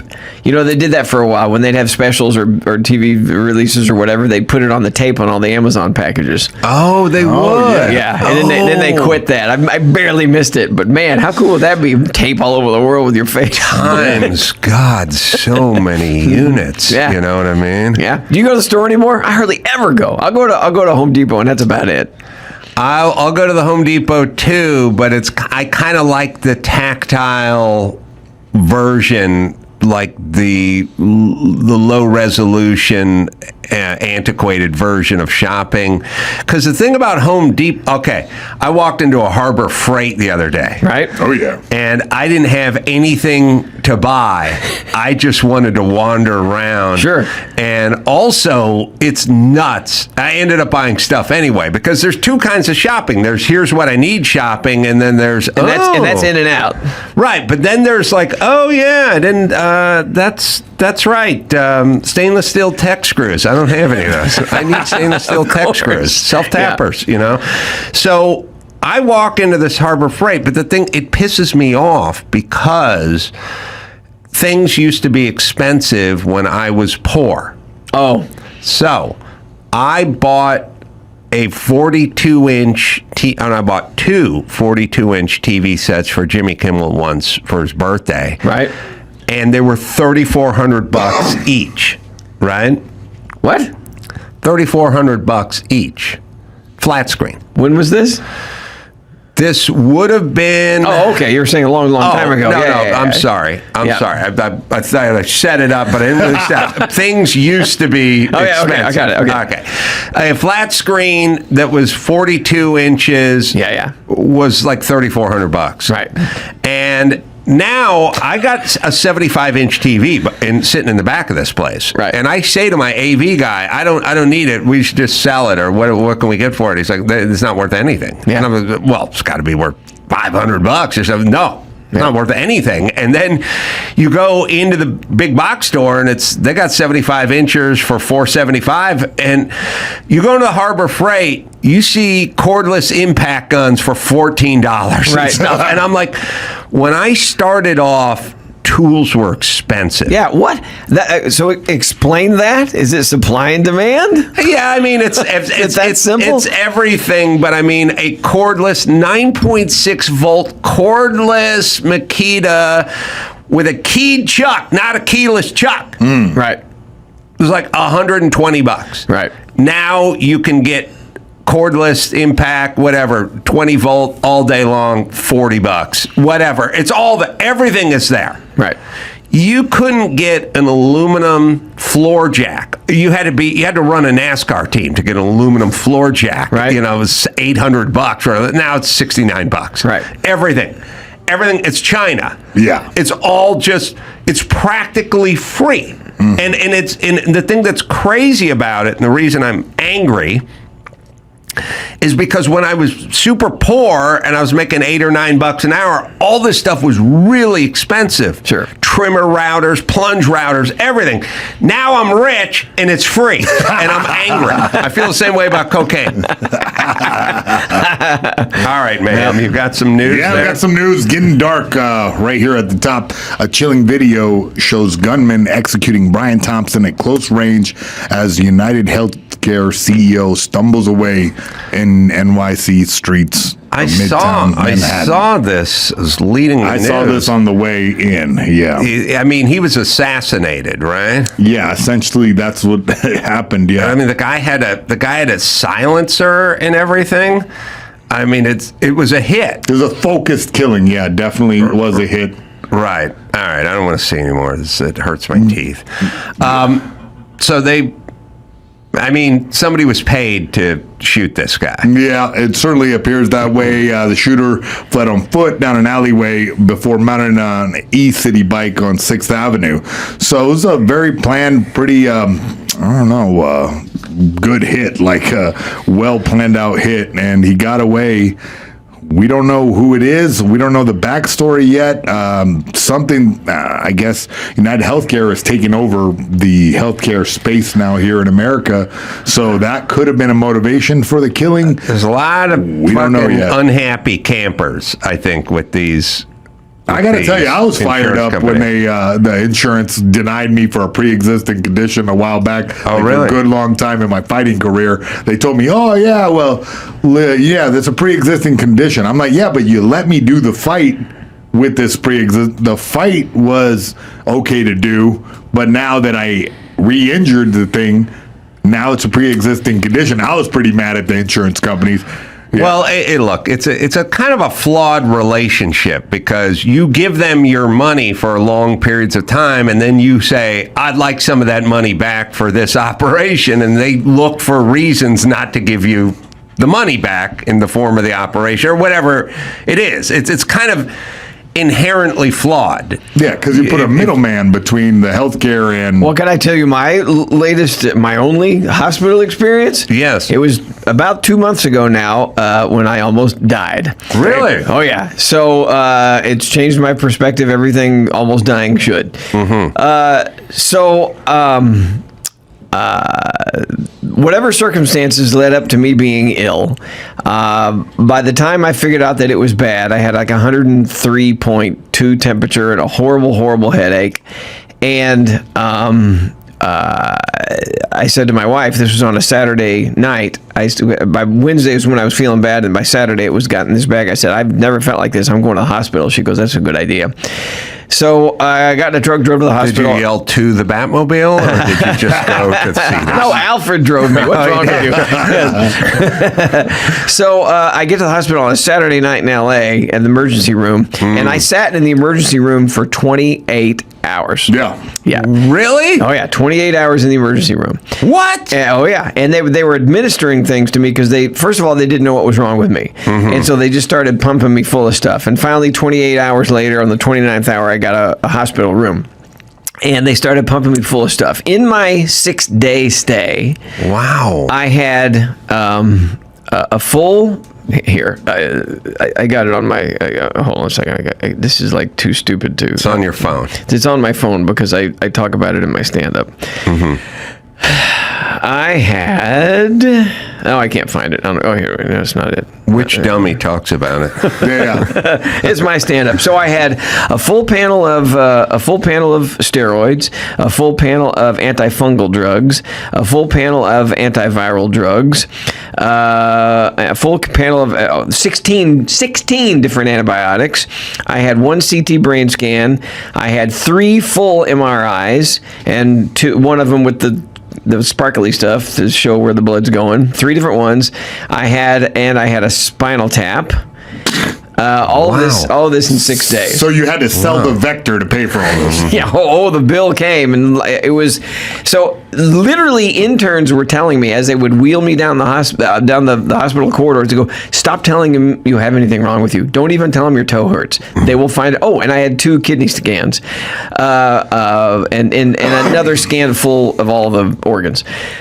They said, stop saying things are wrong with you because they're going to make up for the people that come in with bad insurance plans. Yeah. Right, or no insurance plans. Yeah. Right. So, I got everything, and literally the last day, so on the 5th day, the doctor says, well, you can go home tomorrow. I go, I can. He goes, yeah, your tests are all coming back negative, and the inflammation is gone, and we don't know where the inflammation was. What was wrong with me? He goes, well, we pumped you full of everything immediately because you were almost sepsis. It's meaning I almost died. And he said, so we wanted to make sure you didn't die, but we pumped you full of so much stuff. We don't know how and when we healed you, but you're well. And they didn't know what was wrong, but it was inflammation and the whole deal. And so, do you ever see the bill? Yeah, I saw the bill. It was over $100,000. Wow. You're not worth it. You're like, I cap you at $75K. Yeah, exactly. Yeah. So it was, the insurance certainly came through, but man, oh man, I compliment the hospital for thank them for saving me, but at the same time, it was an interesting experience to hear that from the interns. And how much of that did I need or did I not need? I don't know. Well, there's just going to be tons of. It reminds me of the movie Raising Arizona. You're going to have disgruntled. The relationship is flawed. Like I said, they got your money. They don't want to pay you the money. You're pissed off. Then there's the part where they go, they're going to raise your rates, like in a car accident, if you report, so then you don't want to report. But in the movie Raising Arizona, Nathan Arizona, I think, was the guy who ran the unfinished furniture place. And it always reminded me of this line that the FBI guy came in and he goes, because his kids got kidnapped, and he goes, you have any disgruntled employees? And he goes, hell yeah, they're all disgruntled. I'm not running a daisy farm. And I thought, I always love that line. But yeah, everyone's going to be disgruntled who has to deal with the insurance companies. Anyway, they'll find that guy, that murderer. They'll give him manslaughter, and then they'll give the blonde guy who choked out the guy on the subway murder 1. I know New York. By the way, the jury's out on that guy, right? On Daniel? Yeah. Jury's still out. Is jury out? Did they get it? No, I don't know. I would have reported it if they did come in. I'm pretty sure. No, what I mean, the jury has it now. Yes. Okay. It's to the jury. Yes. So the longer time it takes, the more likely you're getting off. Is it? At least. Because they're arguing. Yeah, exactly. Or it'll be a mistrial. So the longer they're out, usually, the better off for the defendant. How can you convict that guy? I know. It's an optics thing, and it's driven by this whole sort of race hustle thing, and it's sad and it's scary. That guy. You got a guy running around threatening to kill everybody and threatening everyone on the thing. And Super comes in and disables them, and now he's going to... What? Yeah. Yes, I totally agree. It's all part of the hustle. It's all part of the race hustle. That's all it is. If you get caught up on the wrong side of it, you're fucked. Sad. So now whenever anything happens to anybody, everybody's going to do what most people do anyway, just walk away, look the other way. Yeah, there's no more good Samaritans. Yep. Yeah. I jump in there. I still jump in there. You would. Yeah, martial arts skills. I just I've done this all my whole life. Let me just make sure not to kill this guy. Yeah, well, was the chokehold... Well, actually, he was alive after the chokehold. But what? Did he break his hyoid bone? I didn't look too deep into it. He broke his hyoid. If you apply a rear naked choke correctly, you cut off both their carotid arteries and the guy just sleeps. But if you do get panicky and do it really hard, you break the bone right here, and then they suffocate on their own throat. That's what happened to Epstein. It's true. Yes. Next up, O.J. Simpson confessed to killing Nicole Brown Simpson on tape, ex-bodyguard claims, but cops say they have no evidence. Yeah. Ex-bodyguards are getting a lot of mic time these days. Well, Diddy's guys, a lot of guys talking. Yeah. I looked into this. What happened really, it seems like, and I'm not certain, but the the cops started investigating this guy, Avelli, former bodyguard, and they busted him on something else.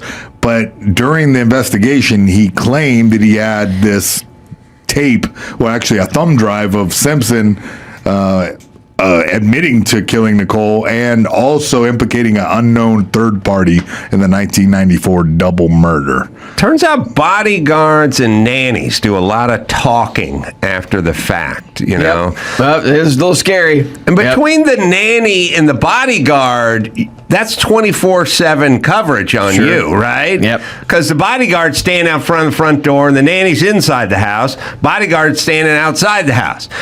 The nanny sees everything you do that goes on inside of that house, and then you walk out of the house and the bodyguard sees everything you do outside. Then everywhere you go, everyone you're with, every phone call you're making from the backseat of the cars, between the nanny and the bodyguard, you're fully covered.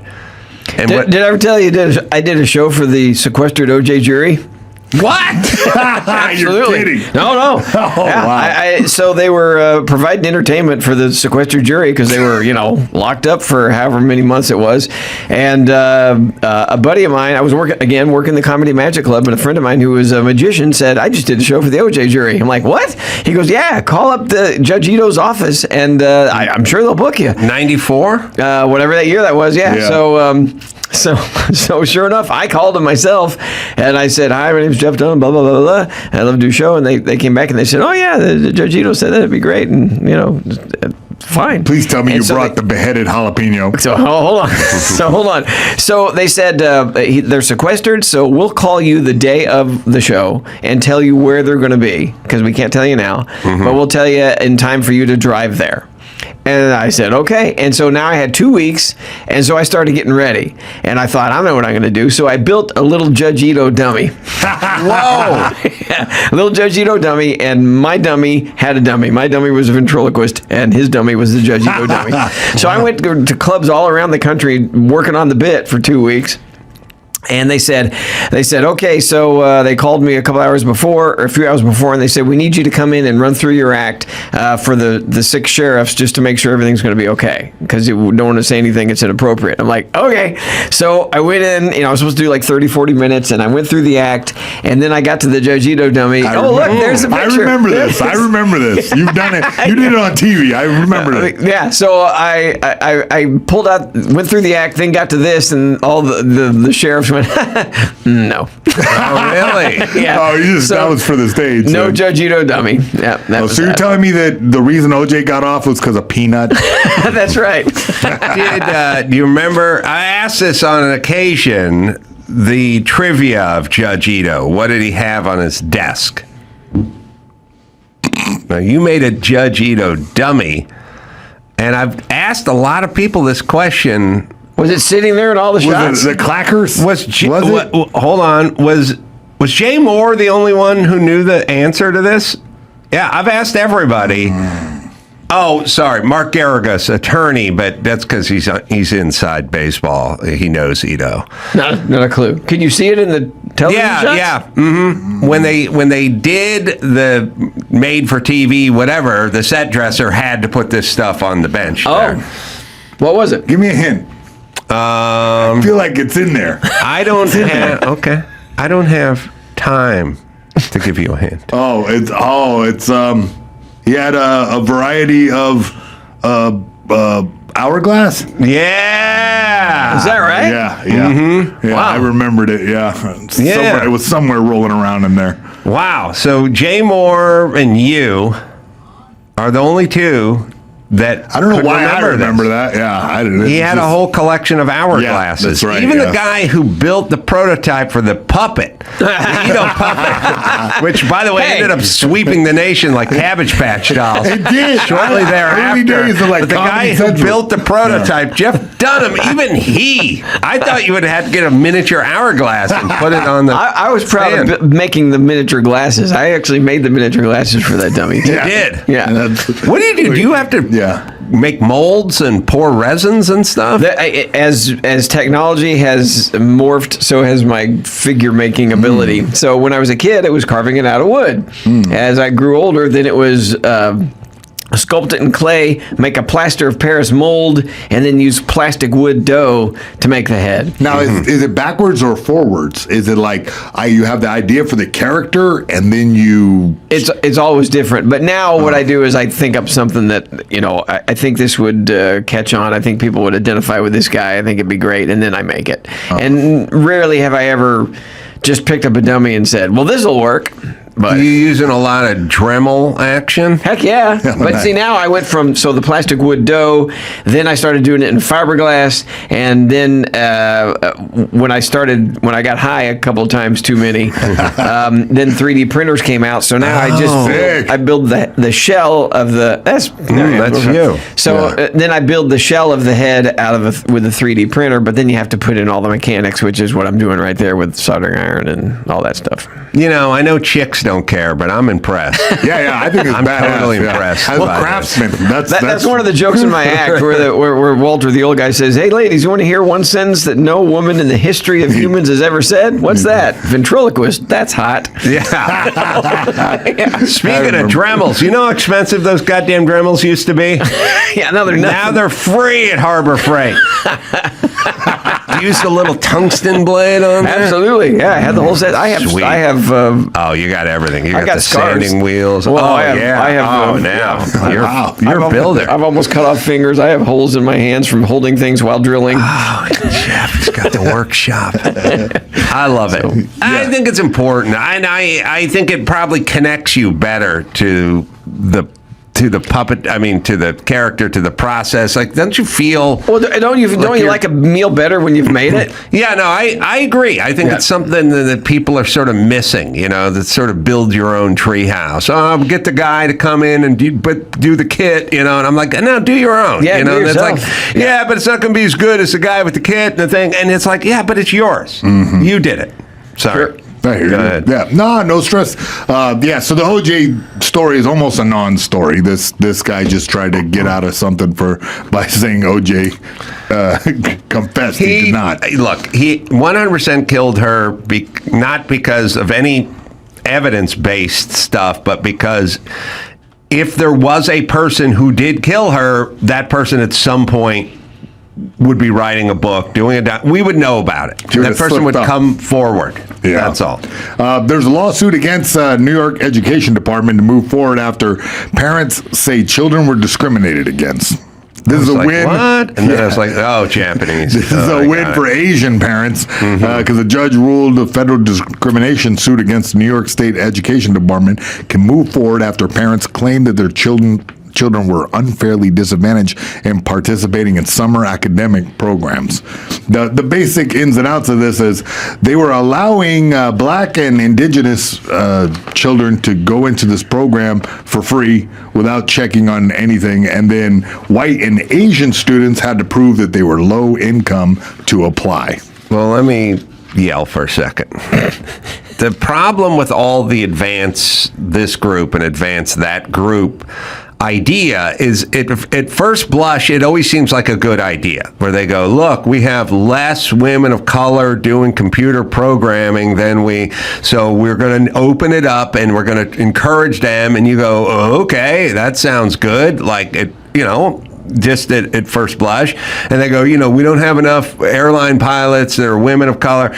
I would argue the whole notion is a little bit flawed. Like, guys who drive NASCAR are white and guys who play in the NFL are black, and I'm okay with it. And I think we're all sort of okay with it. It's just this attracts this group with this background and this set of skills, and that attracts. And you turn on the NFL on any given Sunday, and maybe 11 out of 11 guys on the defensive side of the ball are black, and I'm perfectly okay with that, and so is everybody I know. So it's a little flawed that there's not enough people who look like me who work in this department, or I don't care what my nurse is at the hospital. I just want a good nurse. It doesn't bother me. But all right, we want to somehow even it out. We want more people of this over here and less people of that. Fine.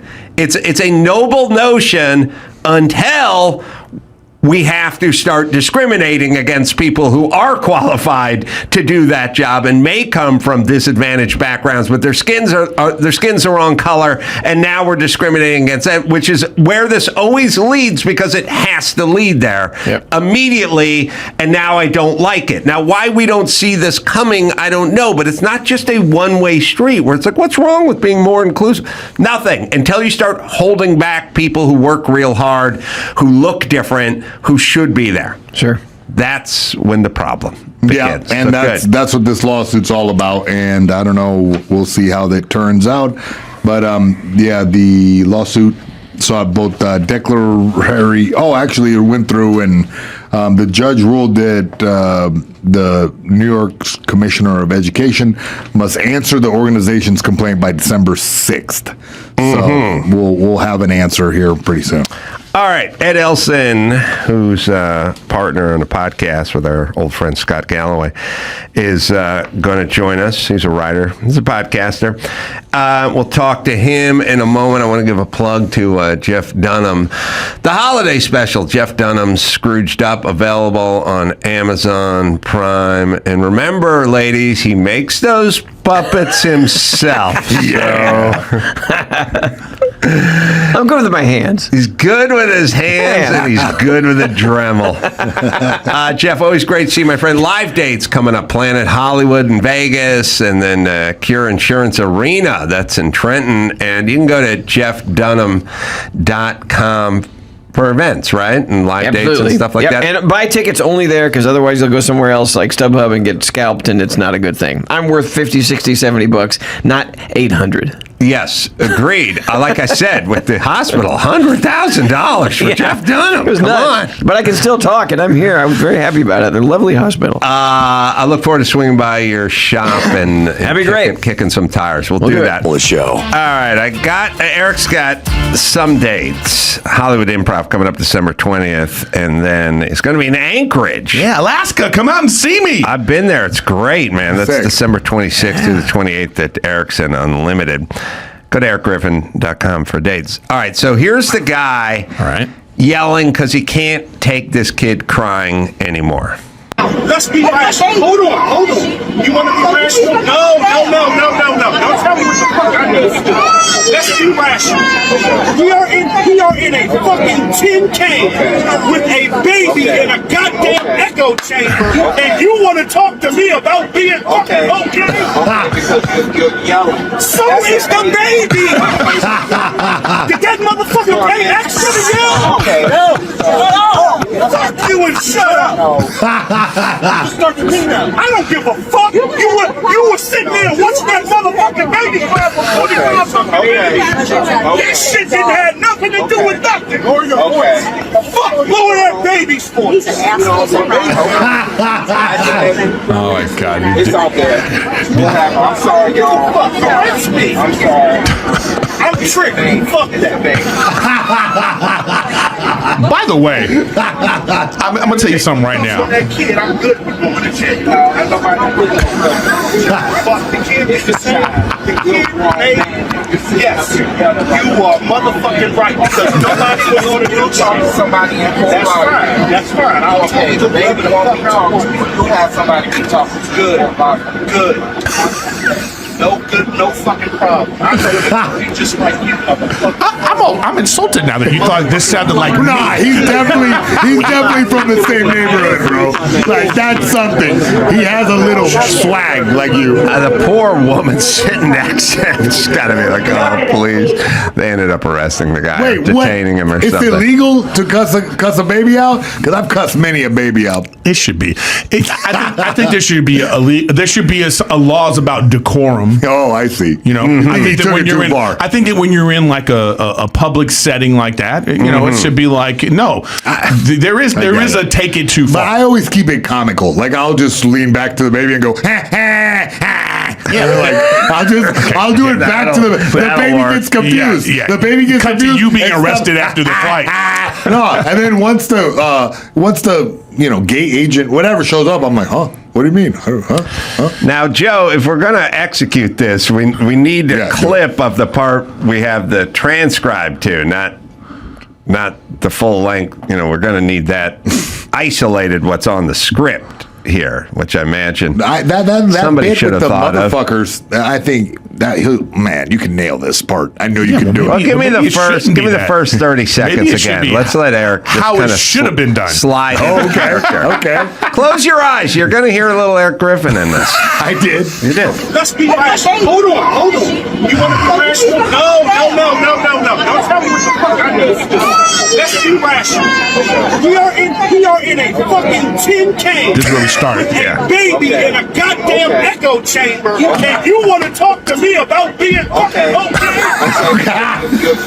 So is the baby. That's the Eric Griffin part. Yeah. Right. No. Yeah. Wait. All right. That's it. That's where I agree. When the guy's making sense, yeah. Tin can. In this part, but he took it too far. No. I hear We your all can inflection. agree he took it too far. You're right. And when he said, I'm triggered, that was him That saying, was like, funny. you know what that part was right there? That was him saying, you know what? I'm going to bring the race card out because we've had to put it away for the last 7 years. We've had to put the race card away because we've been told, hey, don't do that. But then, like, if this was a white woman right now, this would have been like, oh, my God, it would have been nothing. You know Well, what I mean? later on, and you can find a version of it, later on, he said if the kid was black, this would be a different. So he did go to the race card. Yeah, he had again. to. That's what I'm saying. Now, You gotta bring Dawson, it out you got now. baby crying? All right. Look, we're making a movie about this guy. So you're just going to do a fake baby crying. Yeah. Who's the flight? And you're the flight attendant? I'll be the flight attendant. So, again, you audition a lot. You're a professional. Yeah. I want you to bring your own flavor to it, but you do have a template. Do we know? Source material. Keep it close. Keep it All close. Right. Should we try a little baby crying and then you just sort of count yourself in? What the fuck? Hey, we're in a fucking tin can. Oh, okay. With a baby in a goddamn echo chamber. And you want to talk to me about being fucking okay? Okay, because you're yelling. So is the baby. Okay, sir, calm down. Did that motherfucker pay extra? Are you telling that baby to calm down? All right. Let's hear the original one more time. Let's call back. Undoubtedly. I want to hear the original. Now, are you okay with getting a tan and shaving your head? That's exactly what they would say. Let's be rational. We are in a fucking tin can with a baby in a goddamn echo chamber, and you want to talk to me about being okay? Okay, because you're yelling. So is the baby. Okay, so you're a man. Did that motherfucker pay extra to yell? All right, Dawson, let's roll on Eric. I want to kind of A and B this because I think Eric is every bit as good as this passenger is. Are you rolling tape on this take, Dawson? Well, we're rolling everything in real time. Ooh. For me to access this immediately would be a stop and save and situation. Well, let's try one more take, and then I'll let you look it up. Let's start with the baby's crying, and then maybe you don't have to be. Yeah. We'll hear the different choice. Do you want to hear again, or a little different? We got the first one. We just go with the baby crying. We can ready to go. We are in a fucking tin can. Okay. With a baby in a goddamn echo chamber. And you want to talk to me about being fucking okay? Okay, because you're yelling. So it's the baby. You don't hear that? Okay, calm down. I'm calm. Did that motherfucker pay extra? Huh? Is this some kind of upgrade that I didn't know about to the yelling? Okay, huh? Good. That's good. There we go. That's good. That's Does it come solid. with the meal? That's good Very good. stuff. Very good. Right there. In your next movie you're producing. The original one more time. I just got to hear the first. I'm so in love with this. Let's be rational. We are in a fucking tin can with a baby in a goddamn echo chamber, and you want to talk to me about being okay? Okay, because you're yelling. So is the baby. Okay, so you're a man. That's the Eric Griffin part. Okay, No. Fuck you and shut up. I do like when I like the collateral damage when some poor guy goes, "Sir, could you just please?" And they go, Shut "Fuck up. you, bro." Now, let me ask you something. Do you like this because, like, there's a part of you that wishes you could do this in public? I wish because part of it is because you're Adam Carolla. No, I feel that way when I see like a dog licking his balls in front of a hot neighbor. I'm like, what freedom? You know what I mean? Like the total freedom. Well, that's what I'm saying though, because there's a party that related to this. Okay. First off, I've been thinking about my license to fly thing for a while, which was, Mike filmed that as a sketch. Mike had the plane turn around. This guy definitely would have had his revoked or at least suspended for a calendar year. You know what I mean? Days. And so I'm sort of thinking how we really do need a license at this point to prove that you're worthy to be on a commercial flight. It's no longer, it's like you need a license to operate heavy equipment. You need one to operate a vehicle. Like we need to know, you need one to operate a daycare system. Like we need to know that you're qualified to engage in this behavior. And sadly, we're here.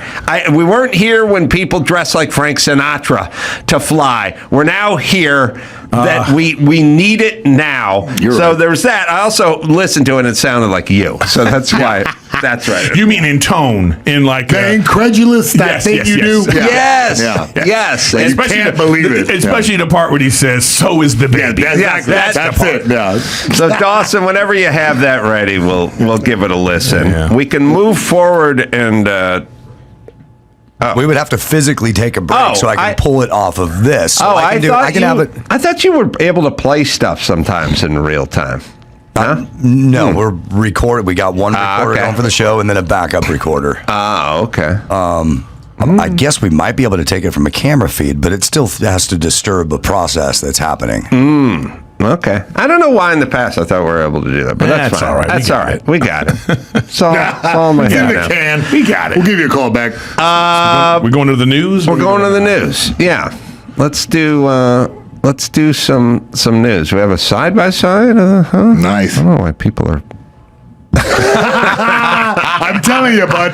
Not even prosthetics, bro. Just makeup. Just makeup. You're We can born to make play this that happen. role. By the way, God, How dare you guys? you want to talk about What are the words? trauma? Imagine this guy's wife or girlfriend where they're like, we're getting on the airplane. It's like, just listen. don't do that Just thing. whatever. If some kid starts crying or something, just don't.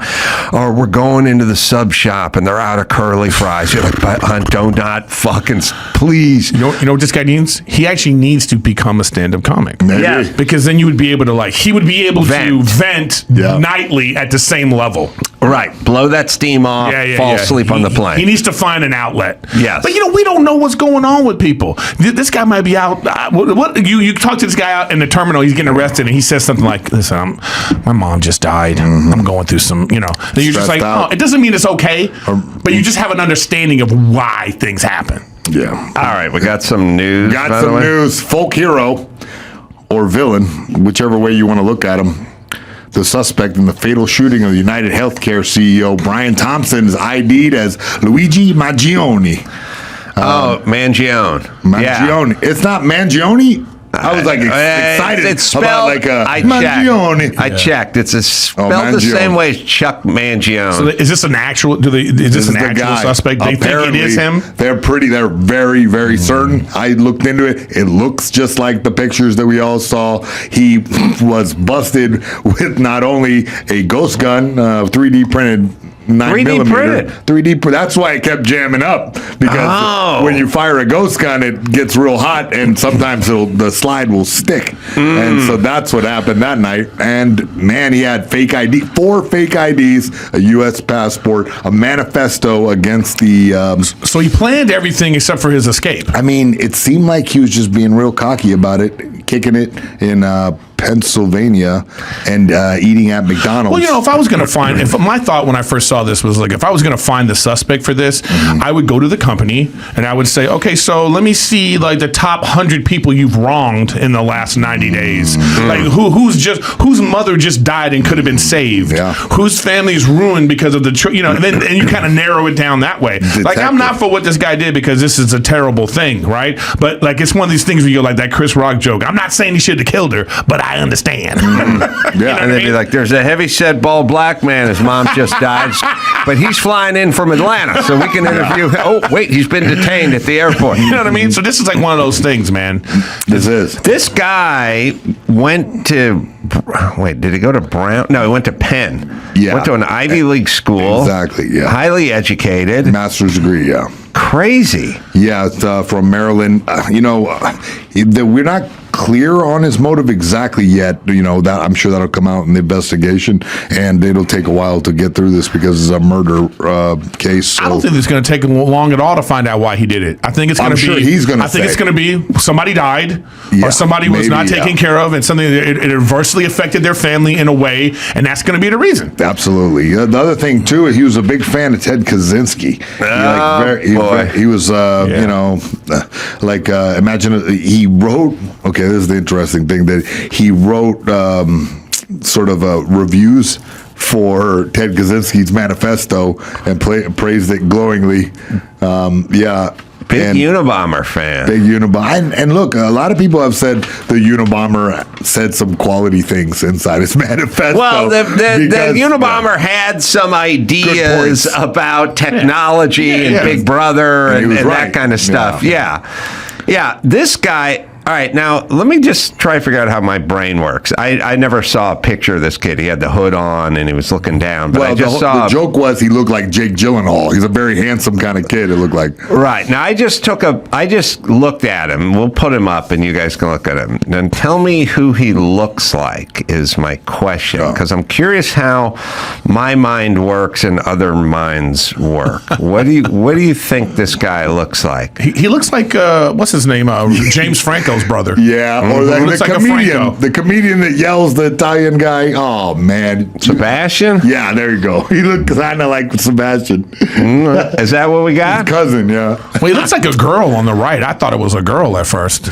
Yeah, he's adorable. All right, I'll tell you who he looks like when his face is off. In that picture, not in this picture. You got to give me the first picture. This picture looks completely different. First off, when a paisan with huge eyebrows goes down, it disappoints me.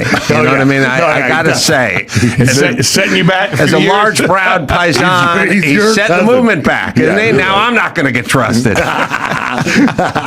This picture, now he's much younger, and he's Italian. He's not German, but he looks like the actor Christoph Waltz. Yeah, you think so? When you find the right picture of Christoph Waltz, I see what you're saying. You will go, that guy looks like this guy, or he kind of looks like Christoph Waltz and Sam Morril had a child, I think. Or maybe me and Christoph Waltz. Yeah, I was going to say, he's got a little you in there. Had a kid. When I was 18, that's kind of looked that way. Au revoir. All right, so what else is going on? They caught this guy, good, sad. Yeah, they caught him. And is anything going to change, like well, that's the thing. That's why I said hero or villain, depending on who you are talked to on the internet. Well, you can't shoot people in the back. That's true. You go villain. The thing is that I think everybody across the spectrum has been harmed in some which way by the insurance companies, so a lot of people have built up resentment. But the insurance companies are doing what we let them do.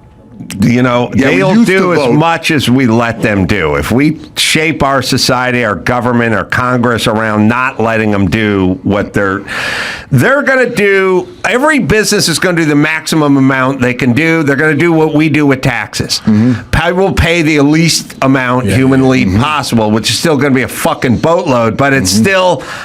Do not trust me just to voluntarily pay my fair share. I think of like airlines are the same. They're all the same. They'll do the least amount they can do. I know, but I wish it was like sports. It's like, so in sports, they test for steroids and the drugs that they're not supposed to do because they want to keep it fair. I mean, there's no thing like that for other industries. Like if there was we're going to check and make sure that you're actually doing what you're supposed to be doing because we know that you won't unless we do this. There is every other country. They need a salary cap. Every other country does. You know what I mean? Single payer healthcare, but we have this private healthcare. No, everybody wants to make money. But there's always going to be greed. I don't care what country you're in. Let's not fool ourselves and act like it's true. Anywhere there's any kind of capitalism going on, there's going to be people that are going to try to make the most money possible. Okay, that's not exclusive to the United States. Okay? Yeah, that's humans. Yeah, that's human beings. In America, so when you have something like when you have some unregulated business okay,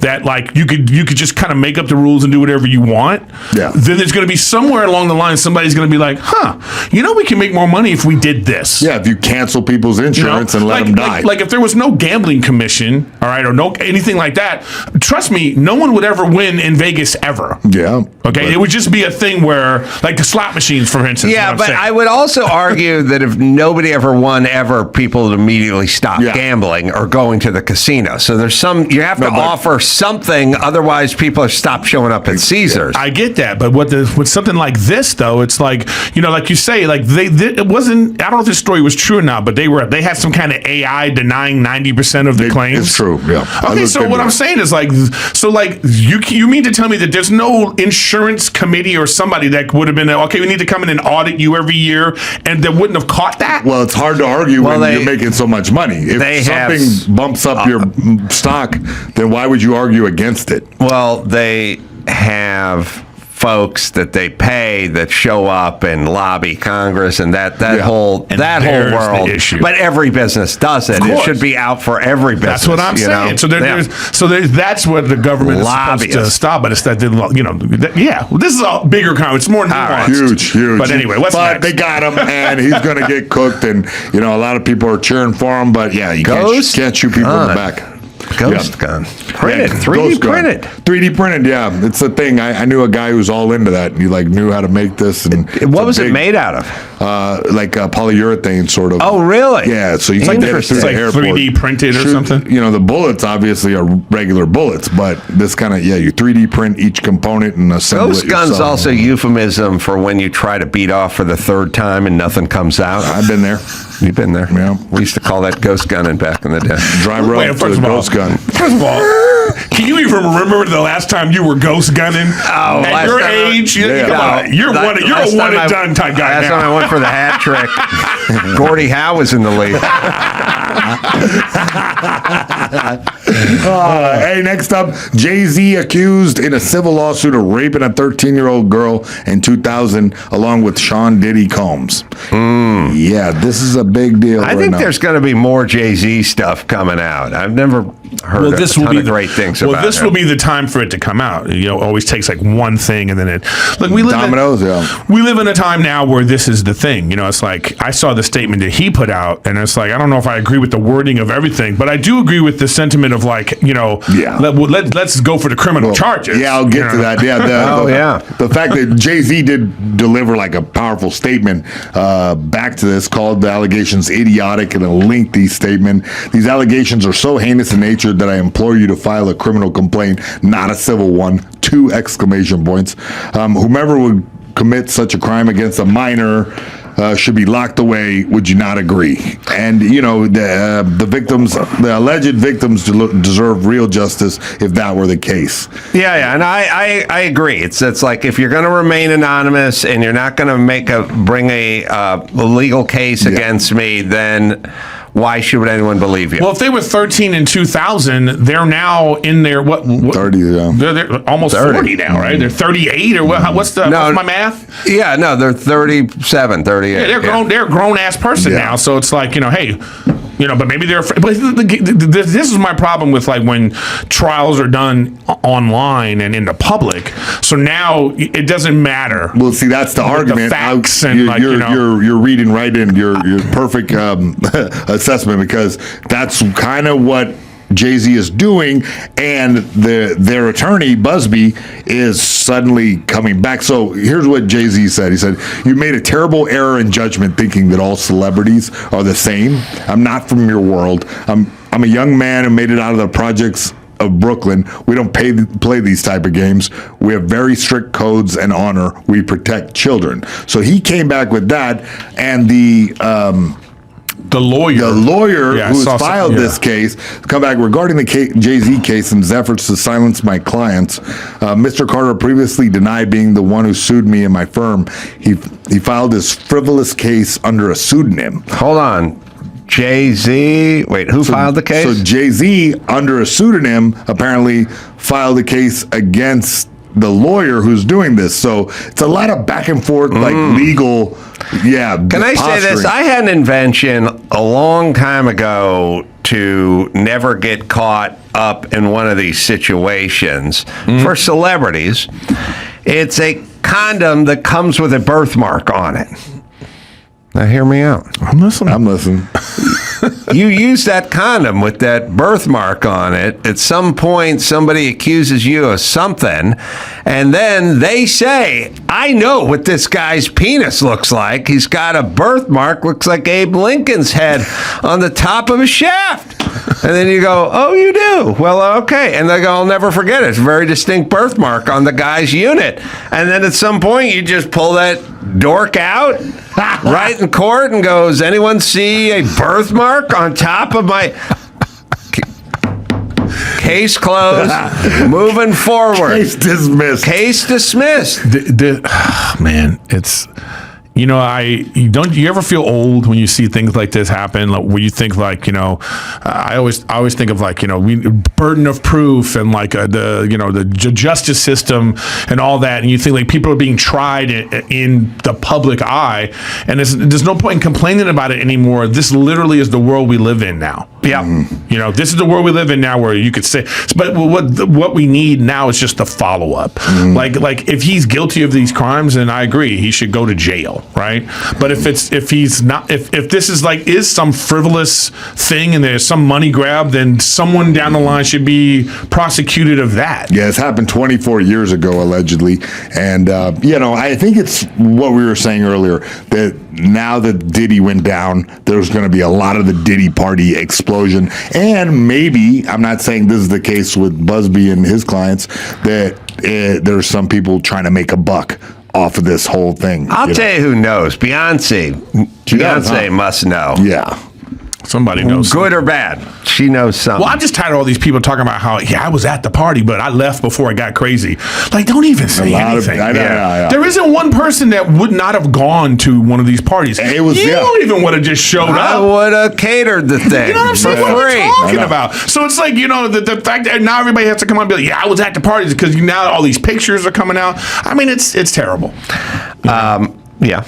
Yeah, what else you got? I mean, that nightmare is ongoing as well. I'm always catching this ongoing. It's developing. The story is developing. The man who scaled a 19-story building like Spider-Man did it to save his bedridden mother. Yeah. Yeah. A couple things. I wouldn't crawl up a step ladder to save my mom. A-frame. Well, check this out. If the healthcare CEO killer. If they would have done that and said, I'm doing this to bring attention to what this company is doing, would that have been better? Yeah, maybe. There was a movie starring Robert Urich and Timothy. All right. Turk 182. That's the movie's name? There was a movie with Bob Urich from Vegas and SWAT and other stuff. Yeah. About a fireman who got killed, and the mayor didn't give him the family and the insurance and the loved ones and whatever, and he hung off a Brooklyn bridge to get attention for his brother who died and was not compensated for the city. I swear to God, it was called Turk 182, 1981 and 1985. What's the Denzel movie where his daughter's sick? I know exactly Johnny what you're talking something. about. That's the same kind of thing. After a New York firefighter, Robert Urich. Good pull. Yeah, is unable to receive any compensation for an injury incurred during an off-duty rescue of a young girl. He grows suicidal. Furious, his brother Jimmy, Tim Hutton, attempts to have the mayor and intervene and corporate whatever this and get justice for that. Ends up hanging off a bridge and trying to shame. It was what you said. Yeah. It's did a big high-profile version of this thing to shame these people. All right, back to the guy climbing the building, because it's a good tape. Yeah, I want to see this. First off, I don't know what kind of building this is, but it's got like chicken wire on all the balconies, which is not good. He climbs up this thing. Now he gets from one balcony to the next balcony. Sorry. He's gonna sit there and let my mom die. It's a project, I'd rather risk my life falling than let her sit in there and die. Yeah, he's climbing all the way up the outside of the building. Sometime after 9:30 p.m., Jermaine received a call from his sister saying his 65-year-old immobile mother couldn't make it out of her apartment on the 15th floor. Jermaine rushed to the scene, but police had blocked off the front door. They said they was like, the elevator's not working. I'm like, no problem, I'll take the steps. I just want to go make sure my mother is sick. Oh, this is different. So I need to get up there. But police wouldn't let Jermaine in. So despite having fractured his hip earlier that day, Jermaine He raised the stakes. This sounds like an AI story. Yeah. I know. I was going to cut a hole in the fence to next door and then, to let her go through. The fire was contained by the time he reached his mother's floor. She reassured him from the balcony that she was okay, and back down he went. Was she yelling at you because you climbed outside? She was more shocked. She really not, she don't be surprised at things I do to her. She know I go over and beyond for her. So back down he went, expecting a quick arrest once on the ground. But an understanding officer let him go. So he actually did cut me a break because he understood the circumstances. And he knew, when your adrenaline pumping your mom up there, you thinking she dying, you do anything you can.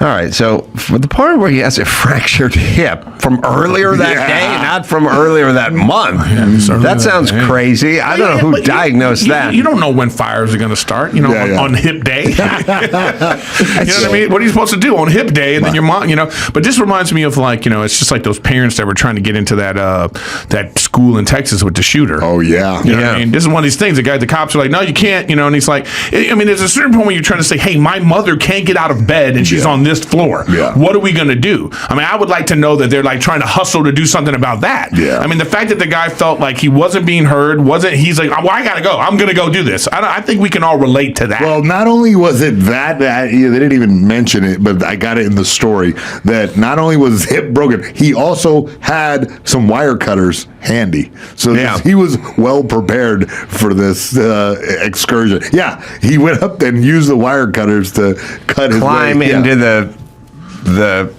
balcony. They're all chicken wired off. Chicken wired off. Well, yeah, because it's like, because people can climb in there. Obviously, people can. This is like, they look like a project. So obviously, you're worried about people climbing across and going into your place and robbing you or whatever it is. That's like, so you're talking about this is low income, such a situation. It's a fire going on. The part of the story, the only reason I played this is an excuse to hear, ironically, this guy giving the interview at his apartment with the low battery chirp of his smoke detector going off in the background. I think it gets laid over every black interview at this point. Like if we pulled an archival interview of Sammy Davis Jr. from Palm Springs in 1969, there would be a chirp. I recently moved out of the hood, and when you walk through, it's crickets everywhere. There's a chirp from this apartment, a chirp from that apartment. Well, I'm glad Eric's here for this because I've been on to the. All right, we'll play it again. Now you can listen to it.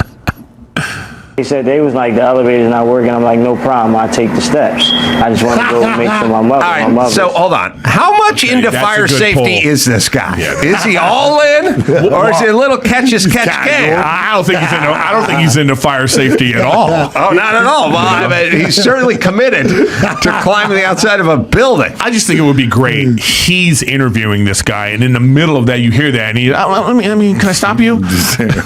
we have a multi clip. Do we? Sorry. No.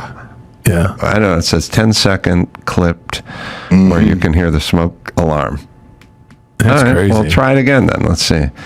Oh, that was it. We'll play it one more time. So there it goes. It's pretty pronounced. It was like, the elevator's not working. I'm like, no problem, I'll take the steps. I just want to go make sure my mother. That guy sleeps in that unit every night. And okay, I've done extensive testing on this. The chirp goes off between 20 seconds and 33. It's between 28 and 33 seconds. Yeah. That's the rule. It is super annoying. And it's loud because the Underwriters Laboratory, when you do when you say, I would like to design and sell a smoke detector, someone goes, we got rules. You don't get to just make your own smoke detector and drop it off at Home Depot. We need X amount of decibels for the chirp. We need the low battery chirp to be this loud, and it can't be once a day. It's got to be like every 30 seconds. Intermittent. Guys. And they never end. And I used to interview people on Loveline all the time, and I would hear, this is back when it was the dominion of white people. This is before it got urbanized. So they stole our culture with the low.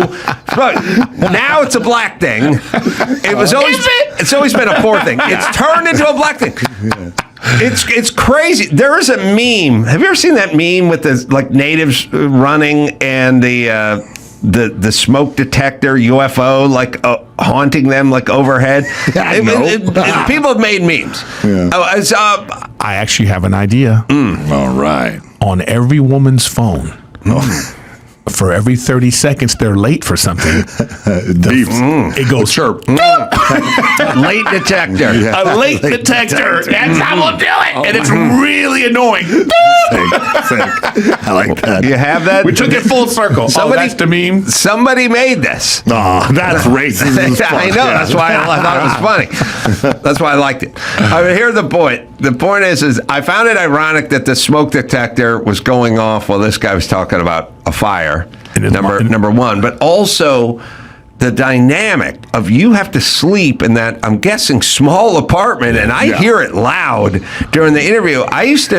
People used to call in Loveline, we're talking mid-late 90s, and I would hear the thing in the background, and Dr. Drew and I would pace them. He'd go off, and I'd see on the clock, okay, 18 seconds like that, and then I would go, it would come around, when it came around to 30 seconds, I go, shh, don't talk. Beep. I remember and I go, okay, I pace it again. I loved it. And then when you'd say to people, what's going on with the smoke detector? Their number one answer is, what are you talking about? Yeah. And I'd block go, it out after 5 it's going off. And they'd go, oh, that's in, one chick goes, oh, that's in my bedroom. I'm in the living room. I go, it's in your bedroom? Yeah. I'm like, you just go to bed in that room with that thing going off every 30 seconds. Like, you got to do no problemo. Well, that's what I'm saying. People just... They're gone. They're gone. This guy he will climb 15 stories, but he will not climb a stepladder. That's interesting. Well, who has a step ladder? Yeah, all you need is a step ladder and a 9-volt battery. Look, I just bought I'm a new homeowner. And a step ladder. Everybody owns a home as a step. You need a step. You gotta have one. This is what I'm saying. I've never lived in a house my whole life. This is the first time. So now I'm like, star on the tree. Boom. So now I'm like, oh no. Now it's about the AC filters. Oh yeah. So the guy's showing me around the house and he's telling me all the things. It's a new build home too. So the guy's like, all right, this is how you do this. And remember, you got to change the filters. And I'm like, change the filters? What are you talking about? This is usually I just go, yeah, something's up with the AC. Can you come? Now it's like, no, I'm the guy. I'm going to call and my phone's going to ring. You're the landlord. So then I'm looking at this. So I bought a ladder, but I bought like a 6-foot ladder. And then I was like, oh, this is not. You have to have like 3 ladders when you own a home. You got to have the little step ladder for something. And you got to have like the 6-foot one for like certain things, and then you got to have like the 10-foot one because I had to put like a light, because with these new homes, not every room has light fixtures. Like they just have the switch ready with like a blank thing, and you open it up, and there are the wires to put the. So I'm like, I'm installing lights, and I'm like, what is going on? But I had to get a big ass ladder. So the new era. You need an extension ladder. You need an A-frame ladder. You need a step stool inside. I'm actually gonna have to call you. Can you give me the Carolla list of things, the must-have homeowner must-haves that would not be a thing? That is so. It's so funny because I did. I had it happen. I went. Patrick Dempsey was a neighbor of mine up in the Hollywood Hills a million years ago, back when Patrick's career kind of slowed down a little bit, circa 2000. Maybe he wasn't doing that much, and he used to come over and he'd borrow a cordless drill and borrow a tape measure and borrow. And one day he didn't have anything going. He had a Rhodesian Ridgeback, and he just hung out and down He was down Beechwood Canyon, a little lower than me.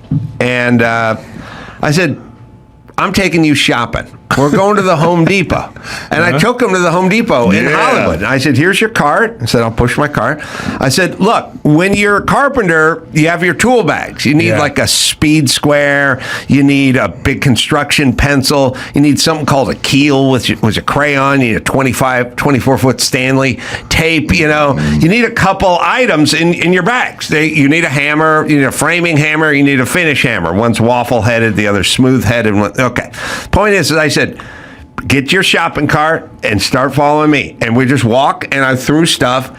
So you need a cordless drill. I threw a cordless drill in there. So you're going to need a tape measure. Threw the tape measure. Love it. Walked through the whole place, filled it up with $250 worth of shit. I said, you'll never bug me again. You have everything you need.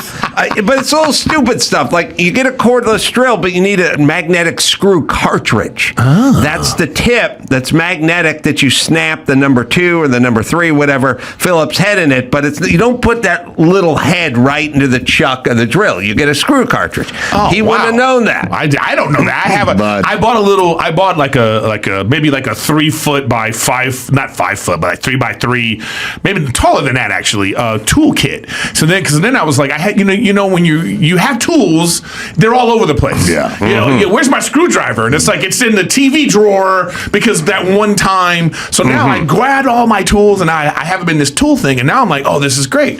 Like, I had to put up baby gates. You know? Oh, you know? And I was like, how the hell do you do this? And then I realized I got everything here. It's like, if it's wood, you don't have to put you could just screw right into wood. And then, what do you call it? What is this? The slider door? No. No, when drywall. Drywall, thank you. So I don't know what I'm doing. The drywall, you need to put the screw thing to make shield. The shield, you see? And I realized. Could be a toggle. That's probably shield. So what I realized is I've bought these things numerous times, and I just had them laying around the house.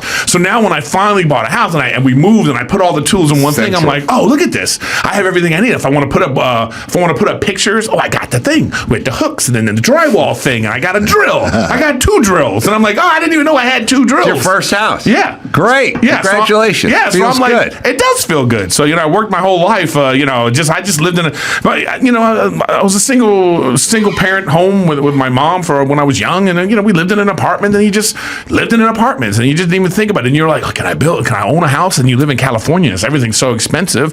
And then I'm really frugal, so I've worked my career, and I always put my money away. And then just one day I have a kid, and I'm like, what am I doing with this money? Oh, I know what I need to do. Let me make sure he has a life I never had. And here I am. You're a hero. But it's so funny how often I do think of this guy when I'm like, anything that has to do with like, I wonder if there's a tool, and I go, you know what, Carolla would. There's a tool for everything. All right, you got one more? Got one last one. Defund the police activist goes viral after begging for help when everything she owned was stolen in San Francisco. Oh, I love this. The cops stories. didn't do shit. Yeah, when thieves made off with Darcy Bell's rented U-Haul truck, the San Francisco woman put out a call for help on X. If you see a 26-foot U-Haul truck with Arizona plate AL 5003, would you let me know because I had like everything I own in it? Well, she put that out on X. I know, yeah. That was a bad now move. She's getting trolled. Yes. So now she's just getting smashed. But that sounds like rage bait. It sounds like it. You know what I mean? I don't believe anything on the internet anymore. People put things out. Like when you see like a super duper fat person trying to act like they're pretty, you know that's just rage bait now. Yeah, well, but she's keeping rage bait's what I called the second in the when I was going for the 3. No, that was my Ghost Gun was third. Rage bait was you second. Start rage baiting when you can't get the third out. It morphs from Ghost Gun to rage bait. I think people watch The View now to make videos to like for rage bait. I agree. I yelled it the other day. I think they're now they're made fun of more than they're actually earnestly listened to. Yeah, that Sunny Hostin chick. She is like the queen of rage bait. Yeah, that's what the whole thing is. That's how you get engagement. You say something a little offhanded. You say it with conviction. And then people just like, there's more videos on the internet right now about hating that show than I think they get views. Because engagement pushes the algorithm. But does she know what she's doing? Yeah. She does. I think so. I think so, man. The whole world is Andy Kaufman. Look, man, there was a time when I was like, I remember I used to like you hear about Glenn Beck. Remember when Glenn Beck was like, everybody was like, Glenn Beck's crazy, whatever. And then I thought about it. I was like, oh, Dan. And then I looked up, like, you go to that the Fortune magazine or whatever. What's the one that tells you everybody's money? Yeah. Forbes. And you go like, I looked it up one day. I said top earning news anchors, and then I saw that he was making like $80 million. And then I said, oh, yeah, for $80 million, I'll talk like a crazy person. You know what I mean? Like, see, my problem is it's always, I have a moral conundrum, which is I'm not inherently a good person. There's just shit I won't do, and like I don't lie, so when people can lie to me all day and I just believe it because I'm not a liar myself. Interesting. And I just don't do it. And so when I hear that, like, well, Kardashian, it was the mom who actually brokered the deal for the tape or whatever it is, I always just go, no. Why would you do that? You couldn't do that. That's your daughter. No. It turned out I don't think she didn't. But I refuse to believe shit that I would never do, but it still doesn't mean a lot of people wouldn't do it. But even in that situation, what you just said, I think the way people present things, they present it as a moral conundrum, right? But if you think about the nuance of it, okay, so if her daughter, who already made the sex tape and it's now being released, the mom steps in and goes, might as well make some money on it. You know what I mean? I'm just saying, like, there's a moment where, like, because did you see about that OnlyFans girl who's making like $44 million? She made $44 million. Jeez. That's the amount of money. That's the amount of money now where you kind of go, oh, I want to make sure now, well, are you putting money away? Like, if that's your daughter and she's already done it, what's she doing to get $44 million? It's just, that's the OnlyFans thing now. It's like, there's just people out there. She reported that she had one person that gave her $5 million in the year, throughout the whole year. Like, is she doing kinky stuff? Probably, who knows? Yeah. But if she never has to actually touch a person and she's doing this thing, look, we have this thing in our head about sex work where we're like, sex workers, that's terrible. If you met a girl who says like, yeah, well, I get $2,500 every time I sleep with a guy. Okay, we start to go in our minds, well, $2,500 is not a lot, because you're thinking about your own life. Like, how much is your rent? How much is the cost of your cost of living? You go, well, that's a lot of guys to keep a certain lifestyle. So we go, we don't like that. That's the kind of money where you go, what?